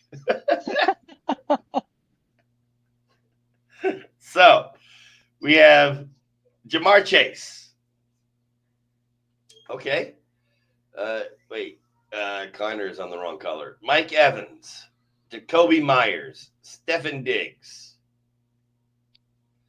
And Jalen Coker. Okay. And then the running back room, Jacobs, Connor, Pollard, Dowdle, Justice Hill. Quarterback, Mahomes, Murray. Tight end, Njoku, Ertz. I like to see who their kickers are, so I'm going to say who the kicker is. And, Boswell. Who is it? Chris Boswell. Yeah, Boswell. All right. So if you can say one positive, one negative for each that can be in a sound bite, that would be great. I don't mind it, even though he picked Fred Warner in fucking 7th round. Like, Jesus Christ, it stresses me out personally. But overall, it's not that bad. He's got three starting wide receivers. He's got a decent group of running backs. 2 decent tight ends. He's picked too many IDPs, pointless. But yeah, overall, it's actually a decent team. Yeah. Yeah, I don't mind it. We've seen a lot worse, right? Yeah, we have for picking an IDP in the 7th round. Yeah. I would say this so far. Yeah, that's not a bad team. So team 2, we have ADZT666. Brock Bowers at 1.02. That's the earliest I've seen him picked. Joe Burrow, okay, great. And then let's look at his running back room. Bucky Irving, Kamara. Why the fuck am I looking at Zaire Franklin in the 5th round? Zaire Franklin in the 5th, right? The 1, 2. If you look further down, Suarez Powers picked Roquan Smith in the 5th round. Oh, I don't. It personally stresses me out. It just. Well, these guys could be such as what Matt said the first year in Orkney Bowl. They don't really know the value of the IDP. Is it a high value? Is it a low value? Because if I play in other leagues that can be similar, I guess, IDP has a lot more value. Right? Yeah. Fair enough. They're coming in blind and not knowing like what positions. That's why You have like John Boy 83 taking Jake Ferguson and Cade Otton as his two tight ends. Yeah. Right? They don't really know. And then you look at Slim Boats. They have Tucker Kraft, Isaiah Likely, and Pat Fryermuth as their tight ends. I'm sure there's going to be a team here that is tight end heavy with those types of picks. But anyway, back to Team 2. Is there something here that stands out outside that they have 3 potential starters at quarterback: Burrow, Prescott, and Love? And Bowers. It's wide receivers, like, yeah. His running backs aren't that bad. He's got 3 starters there. I'd say his wide receivers. His wide receivers aren't like Jameson Williams, Chris Olave, Debo, Shakir, Pitts, Mins. They're all like starters. They're all going to be there, but can you trust them week by week? I think that's going to cost him. Yeah, I mean, he has like some really strong top players, but the depth. His wide receivers, actually, I'm looking. I mean, I've bet big on Olave this year. I don't know why. What's your opinion on Olave? You haven't really discussed him.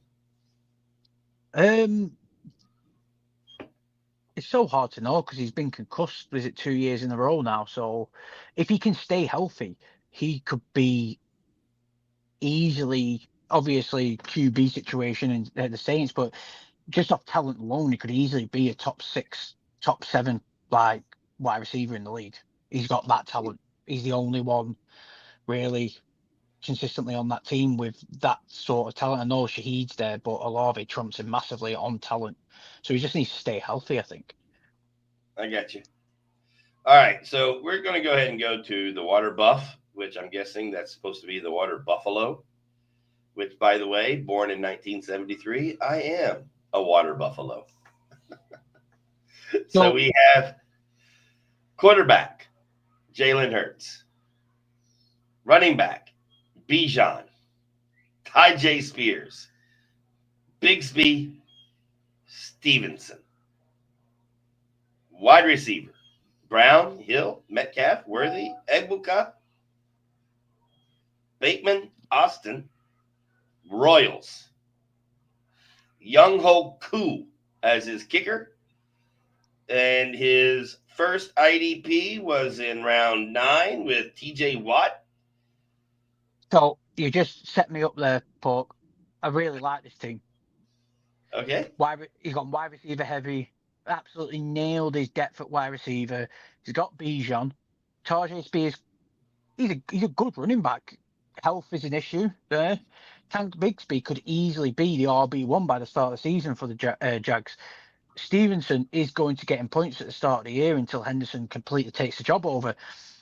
My biggest thing is he took TJ Watt, who isn't a good IDP scorer, and he could have got Zach Bond.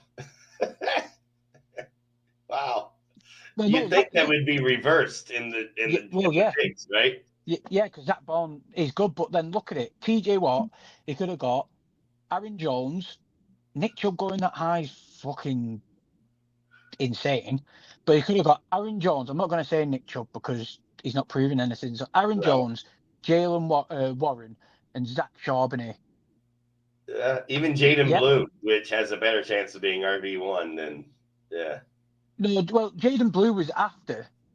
He took Kincaid. I don't mind that. But then still taking Kincaid, he then lost Tyrone Tracy as well. Yeah. And it's like, for taking an IDP, a guy who doesn't score that many points. Stephen Diggs, even in New England. His wide receiver room's fine. It's his running back room that's going to screw him. And you look at the chain reaction from the TJ Watt pick, he could have got an Aaron Jones. And then his team as a whole looks overall decent. But again, the IDP for me personally, he shot himself in the foot by going so high. So let's go to the Empirical Champ 4. I'm guessing there's other 3 Empirical Champs. No, 1 minute. We've just talked about that's Matt's team. Yeah, that's Matt's team. So jump on to the next one. Oh, yeah. Blue Tune Bookie. Who doesn't love a little Blue Tune? All right. So we have Ashton Gianti, Quinton Judkins, 2 rookies to lead your running backs. Zach Charbonneau, a backup.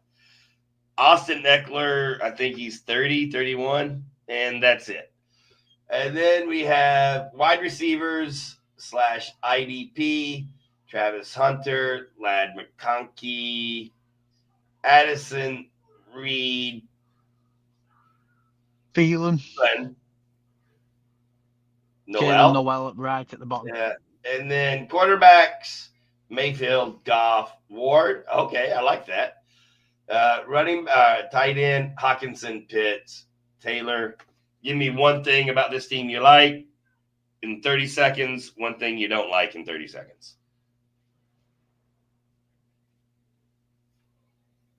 I don't like his wide receivers. Yeah. Not a big fan of his running back room. Yeah. I So like something positive? I like his tight ends and I like his quarterbacks, but he's took too many quarterbacks. Also, if he listens to this or sees this, again, IDP, just double check Nick Chubb.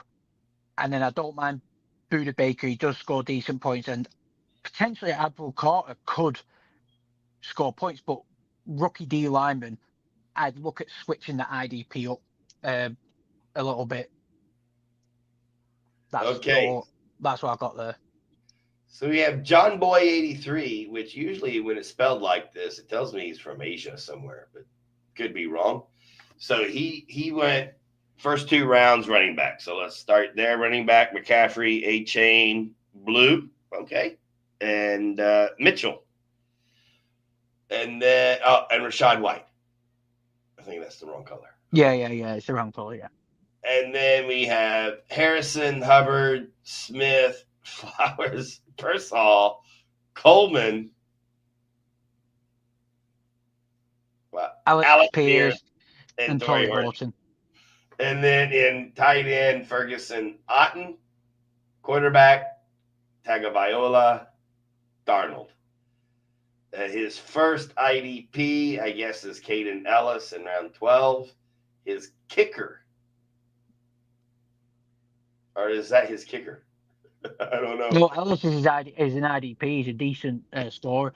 He hasn't got a kicker by the looks of it. Yeah, well, where's his kicker? Okay. One good thing, one bad thing? I like his overall depth. I like his overall depth. I like his overall depth, but his wide receiver room is a bit of a question mark. Other than that, I think he's got a good enough depth at running back. He might be able to move a few pieces around later in the year if he needs to change it up because of the wide receiver room. Okay. Well, he has McCaffrey, A-Chain, and Blue. He's got Chuba Hubbard as well. Yeah, and Chuba. So, 4. Okay. Yeah. So, Flim Boats is up next. I recognize this name. So, let's start with IDP. IDP, first pick, Myles Garrett, round 12. Myles Garrett is round 9. Is what? Unless the spreadsheet's wrong. Okay, 1, 2, 3, 4, 5, 6, 7, 8, 9, 10. Yeah, it is round 9. Okay. Yeah, I'm looking at the Excel sheet. I apologize. Yeah, so round 9, Myles Garrett. I think round 9 can be okay. And then he is Jihad Campbell. Is that an IDP as well? I believe Jihad Campbell. And Jihad Terrell Bernard. Terrell Bernard. All right, let's go to the skill positions. Gibbs, Hampton, Harvey, Swift, Etienne, think that's it. And then wide receiver 1, Thomas. 2, Higgins. 3, Rice. Darnell Mooney, Jack Beck, Quentin Johnson. Quarterbacks, Purdy, Stroud. And it's interesting. If you remember in our last league, Stroud was picked in like the 7th round and Purdy was picked in like round, 12. And here it's absolutely reversed on the same team. Yeah. Yeah, exactly how it was on the same team in the previous league. All right. One good thing, one bad thing. Shit, I just scrolled because we're on Flemboats, aren't we? Yeah, Flimboats. Right. I'm not. One thing I'm going to talk about, because if he sees this, or if Johnny clips this, I just want to talk about Myles Garrett because he's gone high in a lot of people's. So last year, and I'll be really quick.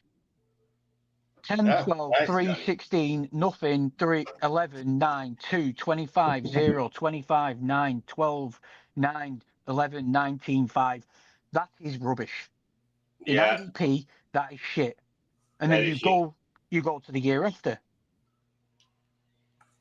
He had 2 games with 25 plus more points out of a full 17 game season. The year before, so we're 2022 now, just for context. 1, 2, 3, 4. 4 games out of an 18 game season. He scored over 20 points. You've got guys who score 20 points a game, and he picked him in the 9th round. It's just frustrating. It's a big name. Hey, you saw I picked Micah Parsons in round 4 because I'm thinking he's a linebacker, but he's not a linebacker. He's truly an edge, and an edge is not a linebacker. But you won't know that really as far as fantasy scoring. You know what I mean? Yeah? Yeah. I get how and why people get in these traps because I did it. I did it last year even when I knew I shouldn't. You get into that, these are the best in their positions. Trey Hendrickson led the league 2 years in a row in sacks. He's got to be picked high, right? But it's interesting. I haven't seen Trey Hendrickson picked by anybody. Has he? Some people have, yeah. 1 minute, let me get it Was up here. Was he picked? Right, so here's a quick. I just want to speak with this team. I just want to speak about the IDP. So he picked Bernard. Right. Bernard there last year. He played. So 18 game season. He missed 4 games. He played 14 games, right? 22.5. 4 missed 2 games. 12, 12, 18, 15, 16, 22 by 15, 18, 19, 23, 9 missed a game. Can you see the consistency of double-digit numbers there compared to Myles Garrett? Yeah, the guy that I always get confused about, which it's either Quincy or Quinnen Williams out of the New York Jets. That guy gets 20 points almost every game he plays. Yep. The linebacker one, I think it's Quincy. Yeah. I mean, anytime you can get Quincy Williams or whoever, I've always got to look at the history and see the scoring. Man, that guy is a monster. He'll come out with a 40-point game sometimes. Well, I don't know 40, but like a 28-point game sometimes. Just a monster scorer. A monster in fantasy. Yeah. Right. Should we move on to the next one? Let's go to, so we've talked about Flimboats. We got Irk. I'm guessing I am saying that right with Irk. With Irk, we have a strong wide receiver room to start with Lamb and Nakua. Nakua, round 2. 208. Or no, wait. 20. 5. Wow. And then so we have Lamb, Nakua, Odunze, Higgins, Downs. That's it. Wow. So I've just been looking at it. I'm going to rattle it off quickly. Yeah. His first two wide receivers, great. His third starting wide receiver, he's essentially hoping that Adunze or Downs become the main guy in their team. TJ Edwards cost him severely because he could have got Jalen Reed. Look at starters. So he could have got Jalen Reed, Calvin Ridley, Debo, Jacoby Myers, Shakir, and then he had to settle for Higgins, a rookie who's got to fight Nico Collins to get a job. So for me personally, TJ Edwards is kind of hindered his team because wide receivers, his running backs aren't bad, his tight ends are good, his quarterbacks are good. That TJ Edwards, because then his IDPs, he's picked fucking 4, and Robert Spillane, Nick Bolton, and Brian Branch are 3 great ones.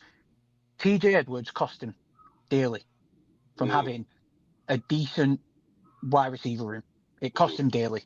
All he needed to do was get a Wrigley, get a Debo, and he would have had decent depth with 3 good starters. Well, I'm worried about his quarterbacks. McCarthy, Caleb, Smith. I think he'll be fine with one. They're all going to be around 15, right? There's not going to be any top 10 quarterback there, I think. Yeah. All right, Suarez. Suarez usually does well. So we'll see what he does here. Just go ahead and do what you just did. Just your quick thoughts. My quick thoughts is Roquan Smith in the 5th round. Yeah. And then, because that wasn't good enough, and he went and got Olokan 3 rounds later. Yeah. And then Alex Singleton, I think, 4 rounds after that. Ken Walker goes down. He's shown he can't stay healthy. He's got no running backs. He's got JJ, Nico, and then no one really. He's got Jaden. To me, that team's just a mess. Sorry, Suarez, because I'm in some leagues with him, and he does have good teams, but on the surface of it, that team's a bit of a to turn into an absolute shit show quite quickly. Yeah, but then there's what ifs. You got Ken Walker, you got Jalen Waddle that could, you got Javonte Williams. You got a lot of what ifs. This is a what if team. This is truly one of those what ifs. All right. Brady's Brummies. I can going to tell you right now, tight ends are probably no one's going to match his tight end room. Right? No, yeah, great. His quarterback room, Stafford might be iffy, but Allen is as solid as they come. Yeah. So looking at running backs, you got Hall and Montgomery, and then Robinson and Jones and Mixon. Wow, what round did he get Mixon? Because of the injury. 11, because of the injury, isn't it? Round 11. Wow, that's amazing. He could suffer in his running back room because Brees Hall needs to prove he can do it. If he can't, then he's a bit thin in his running back room. His wide receivers, if gets off to a flyer, he's got them 2. He's got 2 guys on who are injured, and then a load of backups. He might struggle at the start of the year, but I think the second half of the year he could come on strong with Godwin and Ayuk coming back and some of the rookies taking a jump. So I think he might be a late bloomer, in my opinion. Martin is taking the piss out of us. He said, with the catch up on the Pez Pork Show has been busy and is still going live over 3 hours later. Tell me about it, Martin. Tell me if that's not. All right, let's go to Maca 64. I don't mind. I don't mind this. He's fin at running back. I say I don't mind this because I looked at his wide receivers. I like his wide receiver room. I like Lamar Jackson. He doesn't have a backup, but then he's oh my, what IDPs are a mess, and his running backs are very thin. So I like his quarterback and his wide receiver room. Everything his first 9 rounds are by far the best in this league. If you look what he did in the first 9 rounds, it's beautiful. He built up some strength, and then he went 3 straight edge rushers. Yeah. And then Johnny Smith.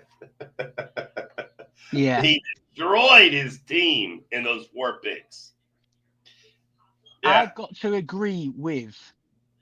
I've just moved on to the last team, and Johnny put a message in the group saying Scott Wolf King, I think, was his pick of this league. And I've got to agree with him because you look at his. Oh, my. His setup, not even close. St. Brown, Garrett Wilson, Sutton are his starters. He's then got Derrick Henry, Chase Brown as his starters. Braylon Allen's been getting a load of buzz saying he could beat Breece Hall out. You got Cam Scatterboo, the bloody juice child of every fantasy player. Nick Chubb, if he gets his burst back, he's flying off. He's got great IDPs, great kicker, good backups at his wide receiver position: Cooper Kupp, Luther Burden, Iomana, Bo Nix, and Drake May. That is a solid team. Like Tyler Warren and Dallas Goedert are probably the questionable piece because they're a rookie, and then how much snaps is Dallas Goedert going to get? But that is a solid team. That. So, Johnny, if you're ready, I'm ready to make my pick. Ready to go to bed. So, we need to make our league winner choice in our last division, which is Dwarfy Stain. Pez, who is your league winner? Just sticking with us for so long, and in his first year of the Orkney Bowl, I'm going to go with Matt. You're going with Matt. All right. That's well, an appreciation pick. You went with Matt. I am going to go with Scott Wolf King. Yeah, Johnny went with the same. Yeah, and Johnny we're done. Scott Wolf King as well, I believe. Oh my God, that was emotional.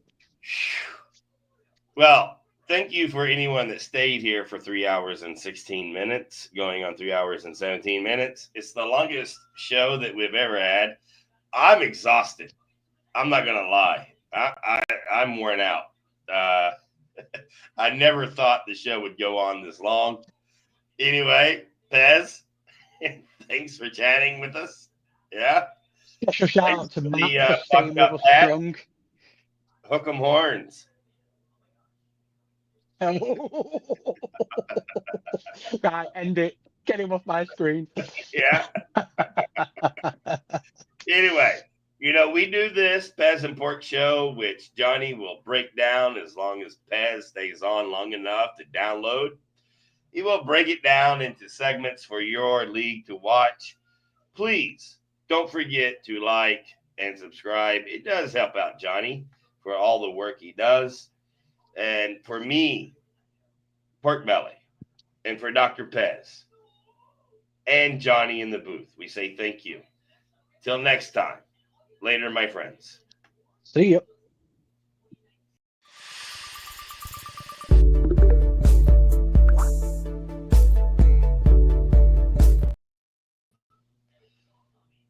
I don't think I've